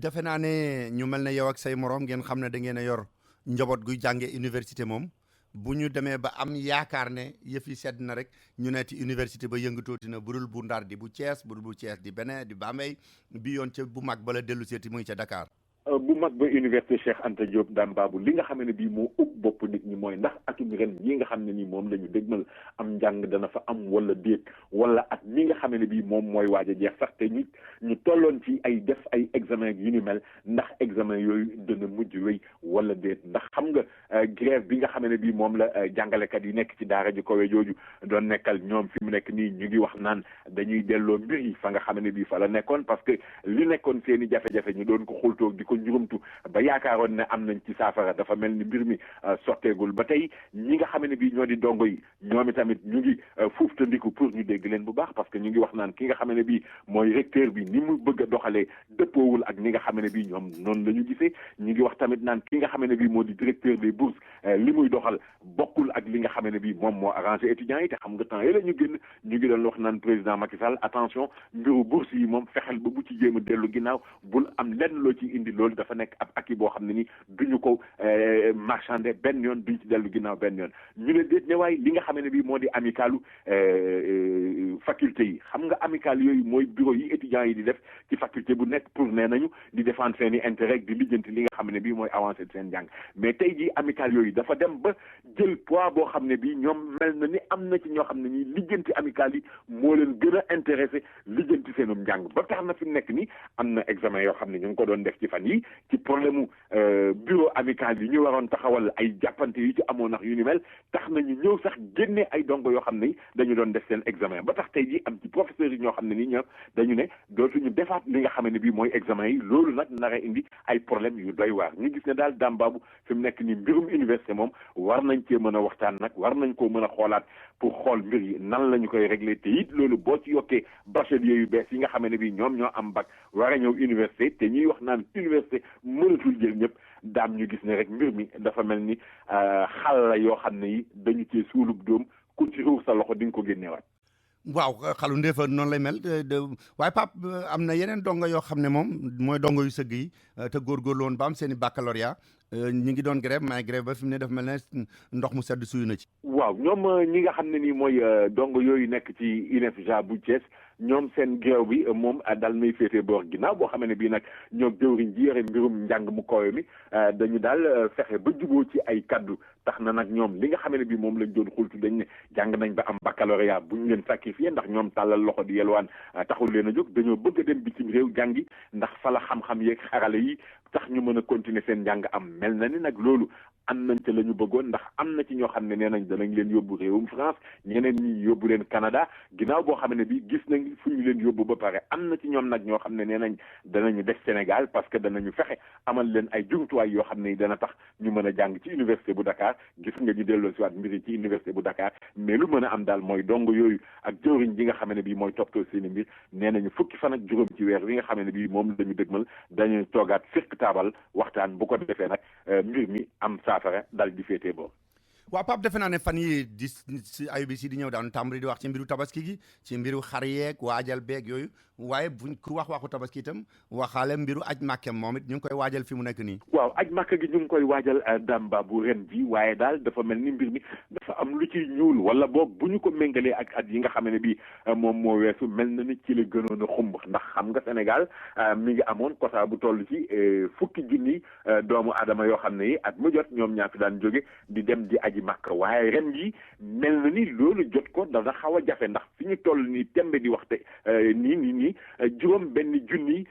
ujaaj ñoo daal di bindu fi ñu toll nii nga gis ne kon manqué na ñeenti junni ngir fukki junni yi nga xam ne bii moom la ñu am daal di mot ki nga xam ne bii nag mooy commissaire adjoint au pèlerinage bi moom mi ngi wax naan tey jii bu ñuy xayma gis nañu ne ñaari junni ak juróomi téeméeri ujaaj bindu nañ ci wàllu public bi maanaam avion yi nga xam ne bii gouvernement bi moo koy toppatoo am na lu toll ci ñetti junni yoo xam ne yi nag ñoom ci privé yi la ñu daal di bindu ñoom ñooñu ñoo leen di yóbbu tax na nag tey jii Saliou Bamar Ndiaye mi nga xam ne bii moom mooy adjoint commissaire bi ñu dénk mbirum pèlerinage bi di wax ne daal xëy na danañu xool nu ñuy def ba s'il le faut ñu yokkaat délai bi tuuti mais daam dañuy fàttali rek ne délai bi yokkaat nañu ko ñaari yoon waaye daal mbind mi moom xaw naa diib lool bu ñu ko méngaleeg at yi weesu. ah Pape Mbadou maye bi moo am ren ji mu xaw a wute ndax lu bees li. ah doy na waar daal waaw Pape kon bu ñu àndiku waatee ba noppi door a dellu si ci mbir moo xam ne nag ci ñun ku nu bokkal li ñuy liggéey la daal ci kawam. képp ku yaakaar ne expérience am na lu ko mën a wuutu boobu dangaa demagul Africa Travel Management boo demee Africa Travel Management ba fekk fa Cheikh Diwane Sylla ak expert ya mu àndal da nga xam ne agence boobu rek moo lay wax ne la avion boo bëgg a demee ak fu mu mën a jëm muy South Africa Delta Royal Air Maroc njëg yi gën a yomb ñoo la koy wax jox la avion bi ngay demee Africa Travel Management mi ngi nekk fii ci New York 515 Madison Avenue ca 90 floor ba ci corner 53rd Street bu dee ca Sénégal ma nga nekk ca West Foire ci VDN bi immeuble numéro 147 ca premier étage ba ci Dakar Yoff bu la neexee mën ngaa woote fii ci New York 212 481 3850 wala ca Ndakaaru 221 33 820 6042 wala sax li gën a yomb mën ngaa dugg ci seen website www.myafricatravelonline.com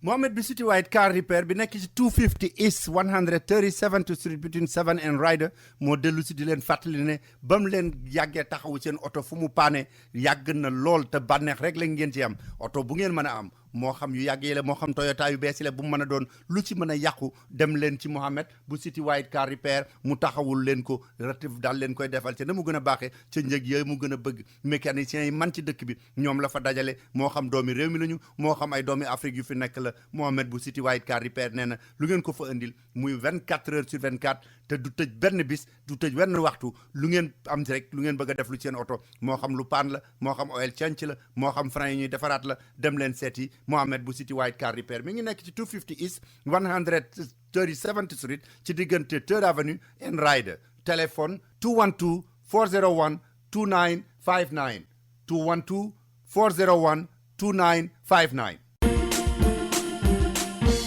kon Pape Ndaw bi nu dellu si waatee li ma bëggoon ñu wax ci mooy mbiru Cheikh Yérim Seck xam nga ne mooy tasukaayu xabaar bi ñu jiiñoon ne dafa siif genn gone gu toll ci fukk ak juróom-ñeent ba ci ñaar fukki at waaye dafa mel ne attekat bi nee na la ngeen ko tuumaaloon dootul tuuma moo ko def.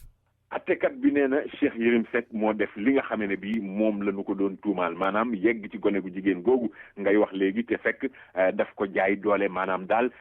du ci coobare xale bu jigéen bi ba tax nag ñetti ati kaso yi nga xamee ne bii moom la procureur sàkk woon ñu daan ko moom la attekat bi gàll ci ndoddam ñetti at yoo xam ni dana ko tëdd kaso ak itamit ñetti millions yoo xam ni dana ko jël jox ko ndàmpaay xale bu jigéen bi nga xamee ne bii moom la ñu wax ne dafa yegg ci moom te ñuy fàttali rek ne xale bu jigéen boobu papaam woy juróom wu góor ab magistrat la ñu di ko wax Boubou Diouf Tall fi mu nekk nii nag tey jii Cheikh Yérim Seck ginnaaw bi nga xamee ne bii atte nañu ko ay avocat ñoom nee nañu danañu def d'appel maanaam daal mbir mi faaw ñu attewaat ko parce que dafa mel ni ñi nga xam ne bii ñoo doon atte dañoo indi parloo ndax li nga xam ne nii papay xale bu jigéen bi moom am magistrat la ba tax nag ñu ne mbir yi il faut que ñu xoolaat ko mais ki nga xam ne bii moo doon layal xale bu jigéen bi wala kenn ci ñi ko doon layal te nekk jigéen nee na moom Cheikh Yérim Seck kaso bi ñu ko tëj dana tax nag mu daal di dem toog ñetti at yoo xam ne yi du gis jigéen du gis lu ko niru bu ko defee dana delloo si waat xelam bu baax lu mën a am rek damba bu mbir yi jaxasoo na jëm ci mbiru Cheikh Yérim Seck ndax xam nga bi mu nekkee détention préventive maanaam bi ñu ko atteegul ci kaso bu Rebeuss la nekkoon mi ngi nekkoon ci chambre 43 foofu nga xam ne ni dañuy wax chambre VIP la maanaam daal ñi nga xam ne bii dañoo am tur wala dañoo xaw a siiw wala dañoo xaw a nekk kilifa ñaare fa lañ leen di yóbbu mais ginnaaw nga xam ne ni nag léegi atte nañu ko ba gàll ci ndoddam ñetti at yu mu war a tëdd dafa daal di nekk rek prisonnier de droit commun ba tax dañu ko daal di toxalee fi nga xam ne bii mooy kaso bu Rebeuss yóbbu ko ci camp pénal ba nga xam ne bii moom moo nekk ca Liberté 6 camp pénal boobu nga xam ne ni fa la ñuy tëj ñi nga xam ne bii giiru dund fa la ñuy nekk wala trafiquant drogue yi nga xam ne nii ay fukki ati kaso lañ leen tëj wala violeur maanaam ñi yegg ci jigéen nga xam ne dañ leen di tëj ay peine yoo xam ne mën naa dem ba fukki at tey jii ñooñu la Cheikh Yérim Seck bokkal li nga xam ne bii moo di kaso di xaaral ni nag xëy na appel bi nga xam ne ni ay avocat nee nañu danañu ko dugal ngir noo attewaat mbir mi. am na avocat boo xam ne de moom ñi waxoon ne dañ ko tëjoon ca France muy El Hadj Diouf ci lu mel ne li ñu daane Cheikh Yérim Seck doon ko jiiñ ña ko bindoon moom jigu leen de. ña ko bindoon jigu leen dàmbaaw moo tax nit ki booy bind rek na nga bind loo xam ne nii xam nga ko ndax tey jii ñi nekk ci ëttu yëglekaay boobu ñuy wax le pays au quotidien ñoom tribunal daan na leen juróom benn weeri kaso yoo xam ni duñu ko tëdd waaye nag danañu làmb seen gafaka génne ci fukki millions yoo xam ni danañu ko jox maître Alaaji Diouf mu nekk ndàmpaay naam sore na lool ak li mu doon laaj ndax téeméeri millions ak juróom fukk la doon laaj waaye tribunal nee na nañu ko jox fukki millions yoo xam ne ndàmpaay lay doon ndax nag loolu li nga xam ne bii moom moo ko indi moo di ñooñu nga xam ne bii ñoo nekk ci ëttu yëglekaay boobu rawatina journaliste bi nga xam ne bii mooy Edouard Dieng moom moo bindoon ci atam mbind mi nga xam ne bii da doon wax daal agression sexuelle la Alaaji Diouf def ci benn mineur maanaam dafa yegg ci benn xale boo xam ne ni mineur la yokk ci nag ne maître Alaaji Diouf teg nañu ko loxo ca Paris daal di fi waxaat nag ne garde à vue bi nga xamee ne bii ñu ngi koy def ki ñu mën a tuddee DSK sénégalais dal dinañu koy prolongé ba yokk ci nag ne avocat bi nga xam ne bii làmmiñam rëy na lool fukki ati kaso la ñu nar a gàll ci ndoddam loolu nag métti woon lool maître El Hadj Diouf ca jamono yooyee ba tax mu demoon tribunal tey jii nag tribunal nee na ko yaa am dëgg ci kaw journaliste yooyu nañu ko jox fukki millions yoo xam ne ndàmpaay lay doon journaliste yi juróom benn weeri kaso waaye duñ ko tëdd. waaw Pape sa waaja diñ fi waxoon muy nuroog sama sang ba nekk ci Atlanta ki ne woon bomba ngi ci avion bi ndax jabaram war a tukki te bàyyiwu ko woon dafa am lu ci xewaat. waaw dafa am lu ci xewaat parce que daam xam nga ñu ngi ko doon wax keroog waaye xam nañ ci lu gën a leer nag ndax waa ji moom soxnaam ndeke benn doomu réewu France la tubaab bu weex taal boo xam ne nii dafa doon séy ak moom tubaab boobu sax mi ngi bàyyee bokkoon ci dëkk bi nga xam ne nii moo di Nantes ci réewu France bi muy séy ak moom nag ñu nekk ci seen kër ndax waa ji moom dafay liggéey daal ci wàllu publicité waa ji nag daal di dalal benn xaritam ca këram daal di wax soxnaam nag ne ko kii daal dama ko fee bëgg dalal rek ay fan bu ko defee mu nekk fi ndax dafa mel ni ko xaw a am ay jafe-jafe yi ni mel daal waaye dalal boobu nga xam ne nii ay fan la doon wax nag dafa xaw a mujj yàgg xam naa xëy na ci soxnay waa ji ndax waa ji def na ca kër ga lu toll ñaari weer yooyu nga xam ne nii moom la def nag loolu la ndaw sa mënaloon a muñ mënatu ko woon a muñ nag ba tax mu ne dafay jël ay bagaasam dal di dem yoonam bi nga xamee ne bii nag loolu la wax ne moom lay def mu dal di koy defi tamit jékki-jékki na daal woo jëkkër ji ba muy woo jëkkër ji ne ko maa ngi fii ci aéroport Dakar fas yéene jël avion pour daal di dem nag ñibbi parce que man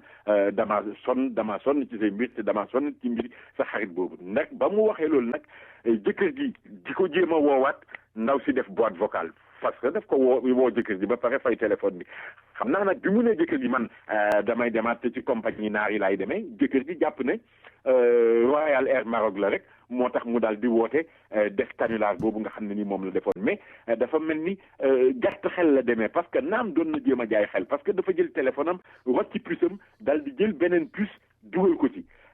dugal ci beneen puce boobu woote ci ba pare nag ci serveur bi ne leen avion ram bi ñëw ab bomba ngi ci waa ji ne ko ngane mu ne ko bomba ngi ci rek daal di fay téléphone bi dindi puce bi sànni ko ca mbalit daal di jël puce am delloo ci ca ëllëg sa ci suba la ko jabar ji woo ne ko man day maa ngi nii yegg si naa Tunis te fi mu nekk nii bu ma jógee Tunis Paris laay continuer nga gis ne kon jabar ji avion Tunis Air la jëloon mais jëluloon moom avion Royal Air Maroc bi mu yeewoo ci suba gi nag joomoon na sax rectifier affaire bi mais maanaam daal jàpp na rek xëy na noonu lay jaaree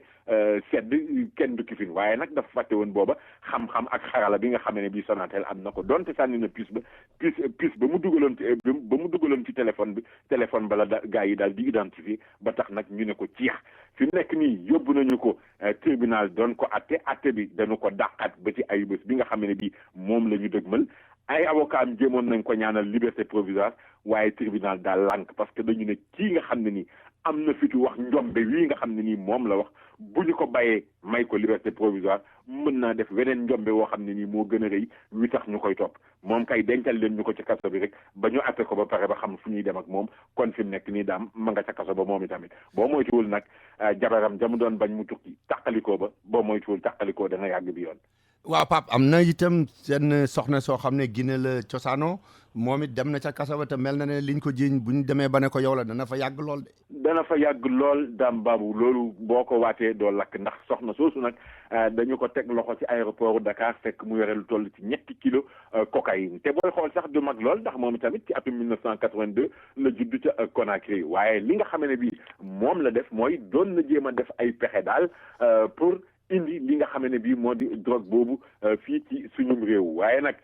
bi nga xamee ne bii mbir yi dafa xawoon a jaxasoo wala pour jéem a réerantal boog dafa daal di fexe nu mu demee rek ba fa nga xam ne nii moo di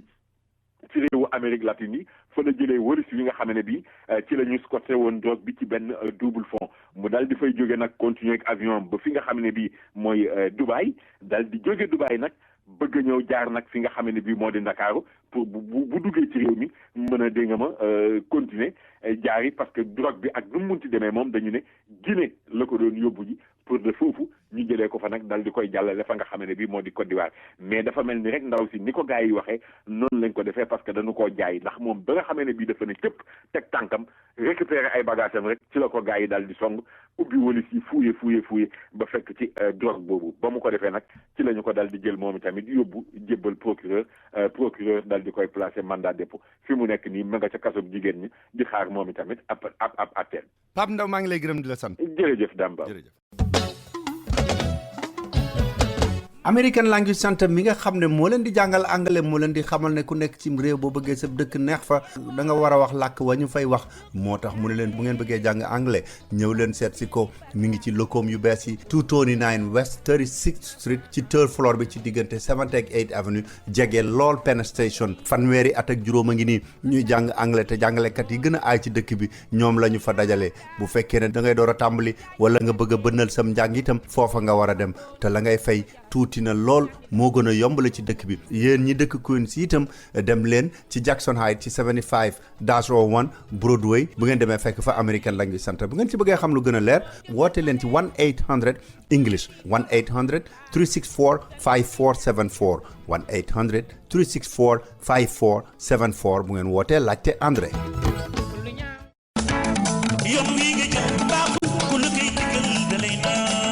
xam ngeen ne Royal Air Maroc lu mas a nekk seen yitte daf ci taxaw lu ngeen ko laaj dana ci def la mu man moo tax ba ngeen ko ne na vol yi yokk ba dem di yomb da koo yokk Royal Air Maroc am na ay vol yu bari yoo xam ne day jóge fii ci New York di dem ci lu mat daanaka fanweeri réew ci Afrique te nag Royal Air Maroc bi yéen leen di jaay na muy yombe kenn du leen ko mën a wax te nag bu ngeen duggee Royal Air Maroc bu ngeen wàccee ba Maroc dem Casablanca soxlawu leen visa man ngeen a génn doxantu ji jënd seen i marchandise seet dëkk ba door a déparaat te nag Royal Air Maroc ña fay liggéey seen i bokk lañu yéen a bokk aada xam li ngeen bëgg ak li ngeen di bañ kon nag bu ngeen di tukkeeti dem leen fa mu gën a yombe te gën faa baaxe muy Royal Air Maroc laaj leen ko seen agent de voyage wala ngeen woote 1-800 344 6726 1-800 344 6726 wala ngeen visiter seen website royalairmaroc.com.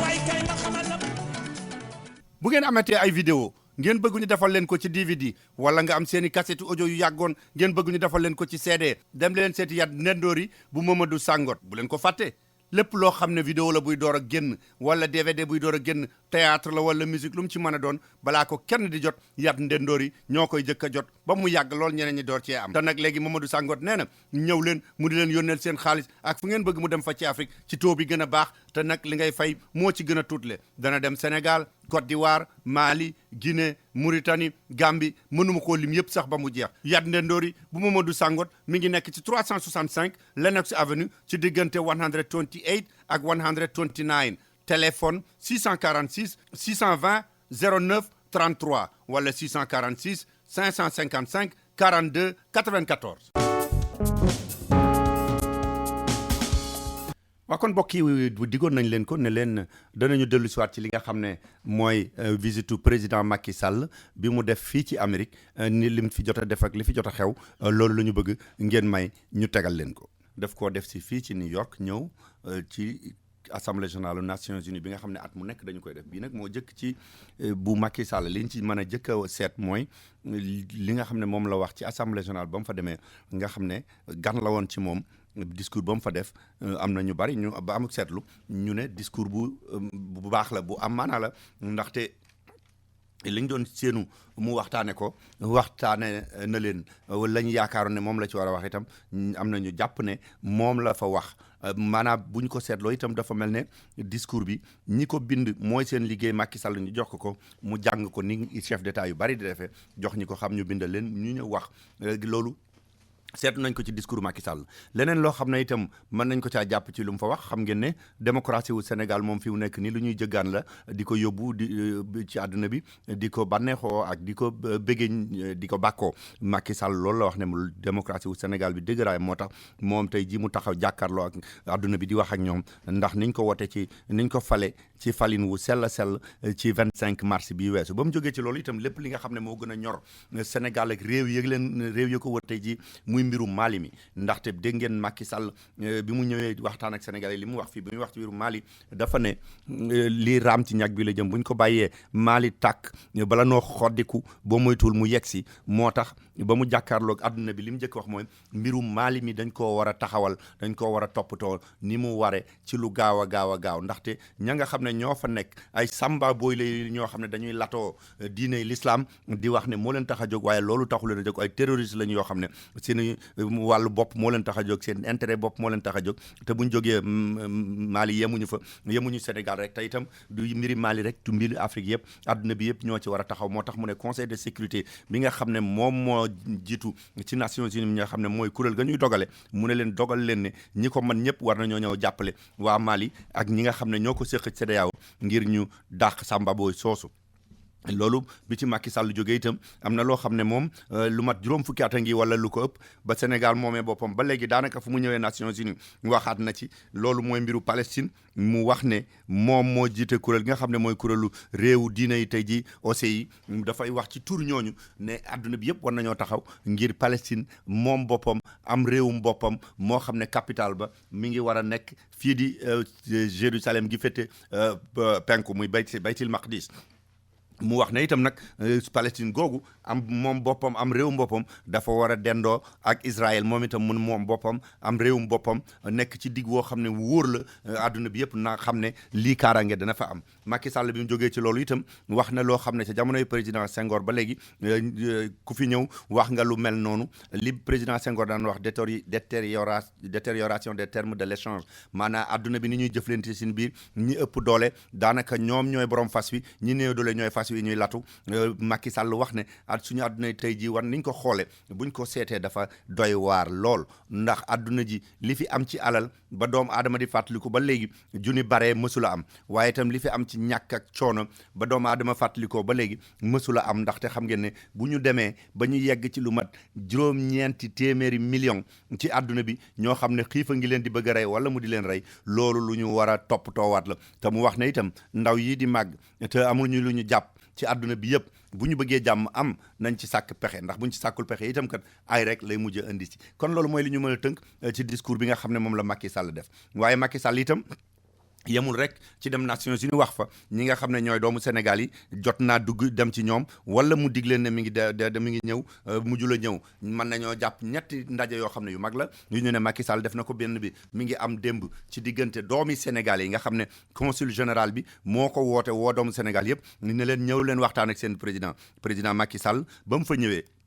jot na faa waxtaan ak ñoom ci loo xam ne soxla immigré yi la maanaam kër yi nga xam ne dañ ay nit ay ñu luubu dañuy ñëw di jaay ci ay suuf ak i kër mu wax ne ministre bi yor mbiru justice ñu xoolaat loolu bu baax jigéen ñi nga xam ne itam ay doomu Sénégal lañu yu nekk bitim réew wala ñu nekk biir réew ma sax te bu ñu juree doom bu fekkee bàyyi ba du doomu Sénégal ñu ne doom ji doo doomu Sénégal te góor gi fu mu mën a jure ñu ne ko doomu Sénégal la mu wax ne boobu atte dañ koo war a soppi ci li mu gën a gaawee ak yeneen yu bari wax na ko fa waaye itam wax na fa ne gouvernement bi moom jàpp na ne képp koo xam ne da ngaa fàtte li la faloon sa folliku mi ngi bëgg a taxaw moom mu jàpp ne liñ ko fale woon da ngeen ko déglu léegi sax danañ leen ko tegal balaa programme bi di jeex dagg ci lu baree bari tegal leen ko mu wax ne moom dafa ne woon day wàññi lépp loo xam ne dañ fay dugal xaalis te du li gën a am maanaa ci réew ma ndax ñu mën koo dugal ci li gën a am maanaa mu ne sax loolu moo taxoon mu ne nag ministre yi sax 25 rek la koy yemale waaye nag mu ne damaa bëgg ngeen xam ne loolu mën naa soppiku ji mën naa am ma soppi ji ko ndax daal réew mi nag yemul rek ci Ndakaaroo Kaolack ak yu mel noonu dafa bëgg daal réew mi ñu mën koo matal ba kenn ku nekk boo gisee nguur gi jàpp ne lii daal sama seetu la bu ma xoolee sama bopp laay gis mu ne loolu moom réew nag bu demee bay yegg bu waxtu wa jotee dana ko defi waaye mu ne damaa ko bëgg a wax léegi mu leer nag balaa ñu ma naan dangaa def waxeet ba mu ko waxee nag am na lu nit ñi xel dem waaye dana jafe lool ci Macky Sall mu moytu ñu ne ko dafa defoon waxeet ci lu mel noonu ndax daf cee waxoon waxin wu leer a leer bi nga xamee ne dañoo weesu premier tour élection présidentielle yi ci mois de février ñu tànn ko ne mooy dem deuxième tour ak président Abdoulaye Wade dafa dem def benn conférence de presse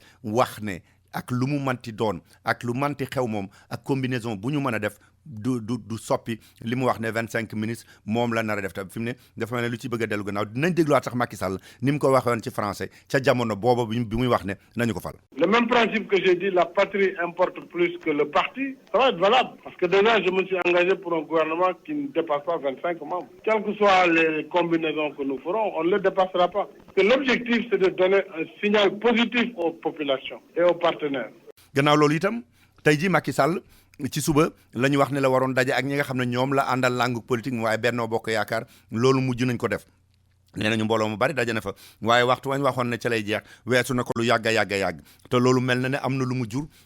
ndaxte Macky Sall dafa waxoon ne waa association bi danaa leen may ñëw añ si ak yéen ku ngeen fa bëgg a invité fayloo ko ngir ngeen cee man cee fortaatu lu ngeen di tabax lu ngeen mën a jënde kër gi ngeen wax ne moo leen tax a jóg Macky Sall bi ñu ñëwee midi et demi la waroon a ñëw ñu toog ba midi et demi weesu lool ñi nga xam ne ñooy gani américains yi ñu invité woon ku mel ne Charles Rangel ak ñeneen ñoom ñu ne du ñu mën a xaar ba ñu ñëwee ca waxtu ba ñu toogee tuuti ñu daal di wax ñoom la ñuy wax daal di tàggoo daal di dem ñu toogaat ba ay 2 heures di bëgg a jot ki nga xam ne mooy ambassadeur du Sénégal bu nekk fii ci Washington di Cheikh Niang daal di ñëw ne président kat ay ànd ak moom woo nañ ma léegi nee na dootul mën a ñëwati yebal na ministre de la justice ndaxte dafa am benn réunion bu yàkkamti boo xam ne waajaluñ ko woon bu waroon am ci conseil de sécurité ñu war cee waxtaane mbiru réew moo xam ne mi ngi nekk ci wetu Sénégal loolu nag ba mu amee am mu naqari lool ñi nga xam ne ñoo organisé woon loolu nga xam ne moo doon añ boobu ñi nga xam ne itam ñoom lañ fa invité woon ñu jox fa seen xaalis ñu bari ci ñoom ay la yéwén mbir mi naqari na leen lool gannaaw loolu bi mu amee nag biñ ko seetluwaatee dafa mel ne xel mën naa bañ a jàpp mën naa bañ a nangu li nga xam ne moom la président teg ci yoxoy nit ñi ne moo ko tee ñëw ndaxte ku yàgg a dem fu chef d'état di dem fu mu war a añee si da nga xam ne lu ko balaa danañ toog lu yàgg nga gis ay policiers yoo xam ne ñoo yor sécurité nga gis policiers yi Amérique yoo xam ne ñooy ànd muy secret service yi ñooña ñëw seet fépp foo xam ne dañ faa war a jaare fépp foo xam ne nit dafay taxaw fépp foo xam ne dañ koy war a seet ndax kaaraange gi mat na loolu bu fekkee président dafa nar a ñëw dañ koy def te tey jii ca building ba gisuñu kenn ku fa def loolu ba waxtu yi ñëwee ne président moom mi ngi doon bëgg a ñëw sax waaye mënatu la ñëw ku amul seetlu te yàgg dem fu président di dem boo fa demee sa xel day tey ne fii président xamoon na ne naru fee ñëw mësu la fas yéene ñëw fi ndax bu fi masoon a fas yéene ñëw sécurité bu duñ ko doxale noonu beneen bi itam mooy nag wax ay la yéwén bi nga xamee ne ambassadeur bi wax na ne président dafa war a am réunion bu jàmp bu muy war a defi conseil de sécurité bu ñu convoqué dugg nañ ci website United Nations dugg ci UN.org seet li nga xam ne mooy agenda li conseil de sécurité waroon liggéey tey gisuñu ci benn réunion boo xam ne dañ ko fa woote moo tax xel mën a teey ci ne ndax du président dafa dem doxi leneen loo xam ne moo ko tey ñëw ci réunion ba waaye conseil de sécurité bi jaaxal na lool ku amub seetlu loolu daal lañ leen tënkaloon ci nganug Macky Sall gi mu def si fii ci Amérique ni mu ko baaxoo di def fu été bi ñëwee baax yaay kër Modou Wade defati na ko indi leen ay arrivage yu bees tàq ay mbaxana ay sijaada tapis yu ngeen di jullee diwu karité ak cadre yi nga xam ne ay alxuraan ñoo ci nekk ki yeneen bu ngeen fa demee da ngeen ko fa fekk ay kurus ak i jàllaaba da ngeen fa fekk ay marakis ak i maxtume kaamil alxuraan da ngeen ko fa fekk ak doli xasaayit parfum bi nga xam ne tàngaay bee ko tax a jóg ak andi cuuraay yi bu ngeen demee baax yaay soor bu kër Modou Wade da ngeen ko fa fekk bu ngeen fa demee itam da ngeen fa fekk ay montre ay verre da ngeen fa fekk ay jigéen ñi ay bijoux yu rafet ak ay ensemble yoo xam ne bu ngeen di solu la baax yaay soor bu kër Modou Wade am na ay DVD am na ay CD ya ngeen fa daan fekk yëpp ña nga fa ak carte téléphone yoo xam ne woote bi day yomb lool te itam bu ngeen amee seen téléphone ca Sénégal moo xam Orange la wala Tigo la wala beneen bu mu mën a doon danañu leen mën a fayal seen crédit fii seen waa kër di woote bu ngeen amee ay bill yu ngeen bëgg a fay itam ca Sénégal bu ngeen demee baax yaay soor kër Modou Wade da ngeen ko fa fekk baax yaay soor kër Modou Wade mi ngi nekk ci 241 West 116th Street ci diggante 7th ak 8th Avenue téléphone 212 531 3722 yéen ñëpp ñi dëkk Bronx ak li ko wër yëpp déglu leen ma wax leen lu neex Jamtan African American Caribbean Market moo leen di xamal ne lépp lu ngeen soxlaati lu jëm ci seen cin bu leen ko teggi dem leen seeti ko Jamtan mi ngi leen di xamal ne am na géej yéet poisson yu frais couscous vermicelle diwtiir caakri tuufa yoxas yàpp xar ak yàpp nag yëpp ak yàpp ganaar yi sax boo bëggee dañ la koy reyal ci sa kanam daal la koy suqil jox la nga dem am na façon jumbo yu ngeen bëgg ba ci ajaay yi ak jonge ya nga xam ne ñoo am ca Sénégal ak yeneen yu bëree bëri am na aceke am na mburu français moo xam ne da ngay toog ñu lakkal la ko génn ko mu tàng jër ñu jox la am na nooflaay am na gerte xaaraan am na cere ak araw ak yeneen yu dul jeex fruits yaak légumes yi nag moom yu frais lay doon yu bees tàq lañ lay indil te nag loo fa yóbbu ci carte Wig wala yu Food Stamp daañu ko jël boo bëggee chargé lu sa téléphone danañ la ko defal ca Sénégal muy Tigo wala muy Orange boo bëggee ñu fayal la say bill ya nekk ca Sénégal te itam dañuy yónnee xaalis ci Choice Money Transfer ak BHS New York Jamtan African American Caribbean Market mi ngi nekk ci 1479 Westchester Avenue ci angle Evergreen ci Bronx téléphone 718 450 8200 718 450 8200 bu ngeen wootee laajte leen Tidiane wala Alpha. kon nag léegi mbokk yi xam naa ne sax danañ ci dagg tuuti rek ci discours bi nga xam ne moom la Macky Sall jot a def démb ci bi mu demee daje ak sénégalais yi danañu ko jël tegal leen ko bu ko defee nag bu alterné jàmm ñu tegalaat leen discours bi ba mu jeex nu waxtaane ko nag ba xam nan lañu ko gisee noonu.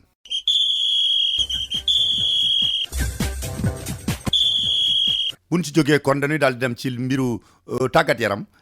El Hadj Malick Ndiaye moom lañ ci jot a waxtaanal li ñu jot a wax ak moom li ñu ko jëkk a laaj mooy Joseph Koto mi yor équipe nationale football bu mag bi tey war a daje ak Côte d'Ivoire génn na joueurs yi nga xam ne ñoom la jël muy ñaar fukki ak ñett lan lañ ci mën a jàpp El Hadj Malick Ndiaye. waaw liste bi ñu ko mën a jàpp daal mooy Koto dafa def ci continuité convoqué na 23 jours yoo xam ne maanaam ñoom la nekk war a tàggat ñu ngi jongante Côte d'Ivoire le 13 octobre fii ci stade Léopold Sédar Senghor li muy jàpp liste bi nag 12 olympique la convoqué olympique yi moom demoon fële ci Londres dafa jaroo ci am solo bokk na ci olympique yooyu pêle-mêle Moussa Konaté Saliou Ciss Mamadou Ka Mbodj Pape Ndiaye Souaré Idrissa Gana Gueye entre autres ñoom la convoqué am na tamit ay joueurs yoo xam ne habitué première bi ku ci mel ni Pape Kouli Diop waaye tamit ci mën a jàpp côté nee na moom li ñu bëgg moom mooy ñëpp ànd ci ginnaaw équipe bi muy journaliste muy fédération muy ñëpp ñu am ci ginnaaw équipe bi su ko defee Sénégal mën a am ndam nee na match bi nekk un tour bu am solo ci taarix football Sénégal donc ñëpp ñoo war a def seen kéemtalaay kattan jàpp di match bi su ko defee Sénégal mën a am ndam tey ji sax loolu la kàddu yi la yëkkati muy gërëm ñu def conférence de presse bañ ko falee ba léegi moom nekk ci bopp équipe nationale du football ci équipe A bi. waaw am wax nga joueurs yi nga xam ne ñoom la jël mais am na yeneen yoo xam ne itam nit ñi ngi leen doon xaar te dégguñu leen. waaw ñu leen a fàttali ñu ku ci mel ni Kader Mangane ak Issa Dia xam ne sax surtout camp Issa Dia parce que ca match bi jeexee ñu wax ci defam seen rajo ne kat moom mënut a concevoir maanaam ñu jëlee ko fële ci Arabie Saoudite ci dëkk naari golfe bi indi ko ba pare boole ko ci suñu joueurs yi ndax dafa wax ci wax moo tax ñu suspendre ko mbala dafa gédd waaye loolu côté moom indi tontu bu leer ndax ne rek Issa ornement téléphone wante nañ waxtaan nañ nee na ñu soutenir Kader Mangane tamit gis nañ c'est un joueur vieillissant en fin de carrière on tamit Joseph Koto oo ko ci li nga xam moom moo nekk ci wàllu jongante boobu donc mooy ay spéculation yoo xam ne tontu ci benn yoon waaye nag liy aali kala ji entre guillemets moo jëm ci mbirum El Hadj Ousseynou Diouf parce que moom tamit donte ci samedi bi passé la ko fédération jéggal ci suspension bi ñu ko defoon ci wàllu 5 ans mais moom tam convoqué wuñ ko bi ñu ko laajee daf ne ci El Hadj Ousseynou Diouf joueur bu mag la waaye nag maanaam fu ñu toll nii sélectionnable na waaye li ci ëpp solo moom mooy day def continuité parce que am na groupe boo xam ne yor na ko ba pare groupe boobu il faut mu bàyyi ci xel su ko defee rek Sénégal mu def tënk lay kàttanam gagné Côte d'Ivoire di fàttali def ci wàllu ba tey ndaxte nag samedi bii ñu génn ci la fédération Bal Amara Traoré xam nga Amara Traoré moom dafa amoon ab jangas ñagas diggante ak fédération bañ dem ci yoon bañ tëj contre fédération bi loolu nag fédération bi jéggal na Amara Traoré jéggal na tamit El Hadj Ousseynou Diouf ak tamit mbaaxam bi nga xam ne dafa diggante ak fédération dafa ñagasoon ba mbir mi sax bëggoon dem ci tribunal arbitral bu sport décision yooyu nag fédération ñu ngi ko jël ngir rek dalal xel yi waajal match bi nga xam ne dina am ci diggante Sénégal ak Côte d'Ivoire ñu jàpp ko le 13 ñu dégg ma ci fii ci stade du président Senghor. Mbaaxaan du nit ab équipe la bu nekk Thiès non. waaw bu nekk Thiès waaw. waaw léegi yaa ngi ko doon wax léegi ne match bi sénégalais yi fi mu ne dañ koo fonk boy léeg-léeg ngay dégg yoo xam ne sax dafa lay jaaxal ñu naan ay sëriñ ay tariyaax ak maaman ña ngay dem di seeti fédération bi ku nekk naan damaa bëgg contrat ngir jàppale Sénégal mu gagné. am na sax daal ñuy wax ne baal boobu ñu baal alaaj bi foog Amara Traoré ay maaxam mbirum sëriñ la xam nga fii bi ñu gëm loolu trop fédération bi boo saa yëpp fa demee xëy dem fa beneen gont dem fa mën nga jaar fa gis ñu kaala wu yor seen kurus ak tamit ñuy sol seen ay forok ngir rek ku nekk di proposé seen service ngir rek ñaanal gaynde yi loolu nag jot nañ xibaar yooyu wax ne fédération bi ak tamit ñu koy def dans la plus grande discrétion parce que yooyu bu amee situation bu tollee fii ku ci nekk dañ lay def sa kéemtalaay kàttan pour jéem a am jëm ci am dara est ce que ñooñu mën nañ est ce que mënuñ yàlla rek a xam li leer ba leer daal moom mooy am na ñu leen di recevoir ay nit yu bëri ñu ñëw ne ñoom mën nañoo def ba Sénégal di dugal bii ñu ne mën nañoo def ba Drogba bu joué ku ci nekk yaa ngi wax ay maam ni ñu ko waxee léegi rek ngir rek proposer seen service ci match bi nga xam ne war na am diggante Sénégal ak Côte d'Ivoire ci match boobu sax buñ defee tuuti di fàtte ni FIFA nag bokk na ci match yi nga xam ne def na ko ci match à une fukki ndaxte diggante Sénégal ak Côte d'Ivoire jongante gën koo rëy ba tax na sax ñu war sa envoyé nag benn inspecteur de sécurité ngir rek mu nemmeeku wàllu stade beeg wàllu jongante bi yëpp naka la tëddee fii ci stade Léopold Sédar Senghor. waaye Alaaji Malick da ngay rafetal rek bu sëriñ doon gagné coupe du monde du génn Afrique te mosu faa dugg waaye gars yi daal waaw léegi Alaaji Malick xanaa kon xam naa ne maaman yooyu ñoom danañu wax ne ñoom ñoo dugg ci mbiri Côte d'Ivoire ba seen équipe ñoom dañoo am ay problème seen biir fi mu ne. am nañ commencé wax loolu de parce que gis nga fi mu toll nii nag daanaka Yaya Touré moom ñu ci bëri neexootul ak ñoom ay relation yu difficile nañ am ci wàllu jour xam nga Yaya nag moom moo Kolo ñoo bokk ndey ak baay te nekk le jour bu ràññeeku ci Manchester City ak tamit fan ci Côte d'Ivoire waaye sax am na joueur yoo xam ne Côte d'Ivoire ba léegi géewatuñu muy Kolo Touré di capitaine bi muy tamit Abdou Razak bi nekk Manchester United ñoom it ba léegi rek gis nañu fuule duñ fa lu joué commencé duñ joué loolu nag jaaxal na trop kii di Fadel Lamouchi xibaar boobu nag ci sport Ivoire lañ ko jëlee benn site bu nekk fële ci Côte d'Ivoire te yëngu ci wàllu tàggat yaram liñ ci may jàpp tamit wax tamit kii di Salomon Kalou mi nga xam ne moom moo dugal keroog égalisation bi doon defal donc ci bokk ci jogante bi nga xam ne ñu ngi koy waajal suñu diggante Côte d'Ivoire te ñu jàpp ko le treize fii ci Léopold Sédar Senghor ndaxte kat Salomon Kalou moom dafa am ay tolof ci wàllu wér gu yaramam. xam nga kuy ñëw ku dul ñëw de waaye gars yi nañ moytu Gervinho de loolu moom. dañ ko moytu kay parce que daal xam nga Gervinho nag moom bokk na ci joueur yi gën a ràññeeku. waaw commencé nañ am tout temps de jeu ak Arsenal. voilà jërëjëf El Hadj Malick Ndiaye maa ngi lay gërëm di la sant. ñu la sant di la gërëm bu baax daam baaw. jërëjëf.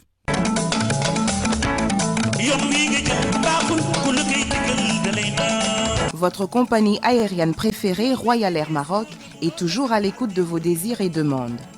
Vous avez réclamé plus de vols par jour en direction de l'Afrique? Royal Air Maroc répond positivement à cette demande. Royal Air Maroc vous offre le plus grand nombre de départs à destination des capitales africaines. Avec autant de vols partant de l'Amérique du Nord, votre temps de transit à Casablanca est réduit au minimum. Avec Royal Air Maroc, ce sont des tarifs imbattables et le plus grand nombre de destinations vers l'Afrique à partir de New York. Royal Air Maroc, c'est surtout un personnel accueillant qui partage vos valeurs et votre culture, qui connaît vos goûts et désirs. Profitez de votre transit à Casablanca pour goûter aux saveurs du Maroc. Pour plus d'informations et réservations, appelez Royal Air Maroc au 1 800 344 67 26 ou visitez www.royalairmaroc.com. kon ni ma leen ko waxoon léegi rek dañuy coppati ci discours bi nga xam ne Macky Sall def na ko démb ci fi nga xam ne mooy fi mu doon daje ak sénégalais yëpp démb ci ngoon consul bi woowoon leen fa ñu coppati ci li nga xam ne moom la ci jot a jël sax mooy nu ñuy def ba wàññi li ñuy jël ci xaalis bu baree bari di ko dugal ci gouvernement bi ba li ñu waroon a dugal ci doomu aadama nga xam ne ñoo ko soxla ci seen soxla yi gën a mat yooyu ñu mën koo bàyyi kon nag ñu teg loolu bu altine jàmm ñu yàggale li ci des lépp. loolu waral aussi ci biir problème yi nga xam ne taxaw naa ci ak gouvernement bi bokk na ci mbirum mbënd mi waaye mbënd mi dañu war a sant yàlla ndax nawet bu baax lañ doon ñaan yàlla ren nag yàlla may nañu ndox macha allah ba ci kaw gi moom ñoom de jooy ñu mbënd waaye kaw gi moom nañoo ne dugub ñor na mboq mi ñor na gerte ñor na kon yàlla dafa nañu sëkkal sànn ko dëkk taax yi nag mbënd mi yàq na si yàq bu bare bare te loolu gis nañu dem ni nga xam ne noonu la sénégalais yi taxawee bi mu amee ci saas faaw ma sant gërëm xalif général des mourides Serigne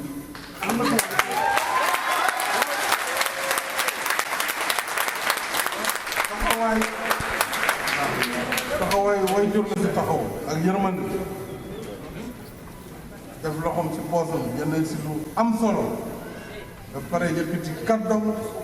xamal nit ñi ne ndox sant rek lañ ci war a def kilifa diine yëpp yëkkati seeni kàddu ak seeni man-man sénégalais yëpp def mouvement de solidarité nationale boo xam ni daanaka Sénégal jooy fenn li ko dal ku ne def na solidarité andi contribution jàppale ñi nga xam ne ñoo nekk ci mbënd mi sant naa ñëpp ci télévision bi moo xam état bi ci boppam moo xam fondation yi moo xam secteur privé moo xam sax ñi ci bitim réew wala citoyen tout court ñëpp wane nañu solidarité dañu jàppalante ci mbir mi mu def nag ñu war a defar wàllu assainissement ba nga xam ne déwén bu tawee ndox mu toll nii ñu mën ko defar maanaam évacuer ndox mi sans mu indi ay gaañ-gaañ loolu mooy programme bi ñu taxawalee te ñu fas yéene fii ak déwén déjà def ci di toll si juróom-benn fukki milliards ak juróom-benn wàllu assainissement restructuration de quartier ak relogement de population qui ont perdu leur logement dans les eaux ci wàllu mbéy mi itam lu bare fas yéene nañ ko def fii ak déwén ngeen ñu yokk capacité mbéyum réewum Sénégal ci wàllu courant tey rek ci New York waxtaan naa ak ay groupe yu am solo yoo xam ne signé nañu suba dinañ signé ak ministre de l'énergie Aly Ngouille Ndiaye mu ngi fi ngir déjà benn capacité bu 250 mégawatts xam ne dinañ ko yóbbu Sénégal fii ak ñetti weer nga xam ne bu sottee dana wàññi njëg bi Sénélec bi amee courant bu loolu incha allah foog naa ne dañu bàyyi ba mu yegg rek ñetti weer soleetul danañ ci teg suñu bët danañu xam ne itam problème yi nga xam ne yu structurel la woon maanaam ñu yàgg yàlla ñu defal sutura ñu koy saafara ndax tey Sénégal turam ak kañam ak wéyam may na ñëpp bëgg a ñëwaat investisseur yëpp fas yéene ñoom liggéey mu des nag ma jeexalee ci Sénégalais de l'extérieur way tukki yi wax dëgg yàlla gàcce ngaalaama gàcce ngaalaama ndax bu dul woon yéen lambay ñëw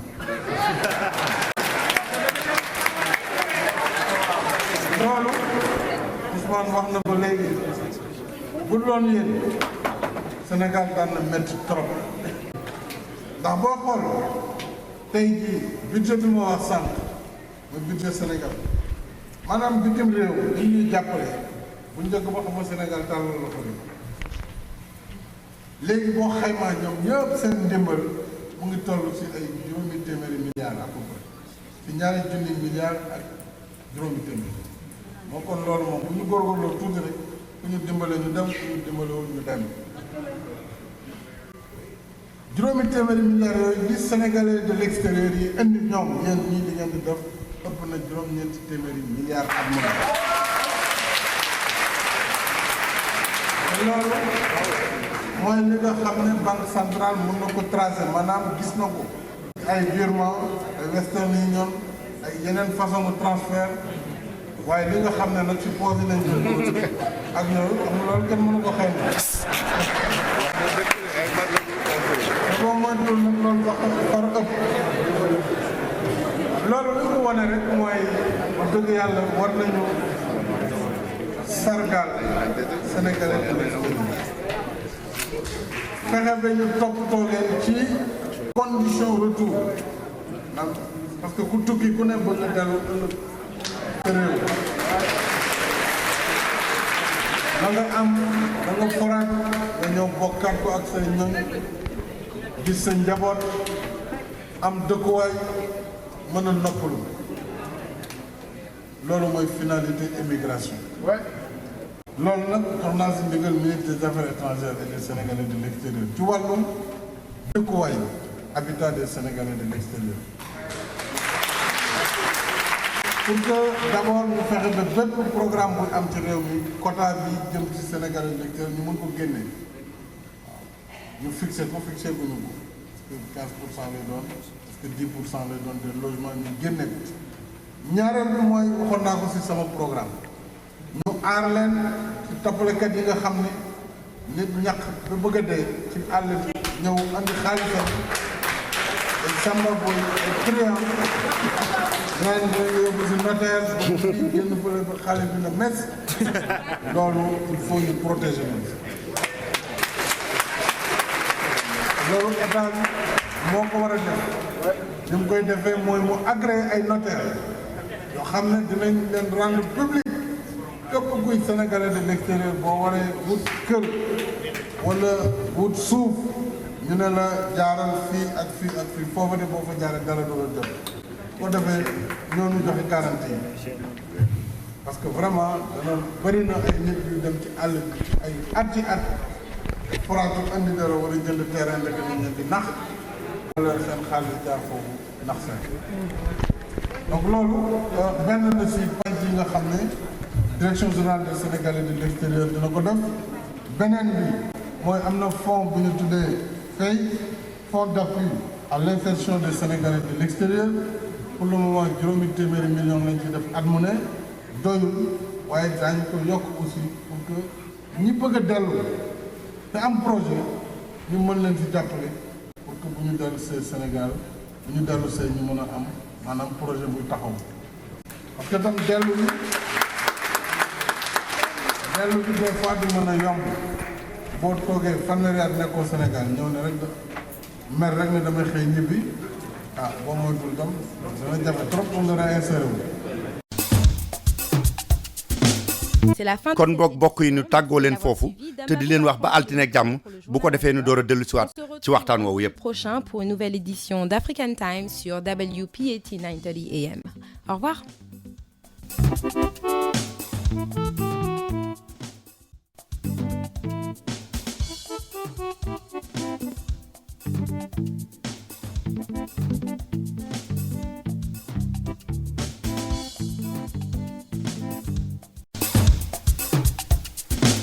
C'est la fin de cette édition. Merci de l'avoir suivi. Dambabou va prendre le micro pour le journal en Wolof. On se retrouve vendredi prochain pour une nouvelle édition d'African Time sur WPAT 930 AM. Au revoir.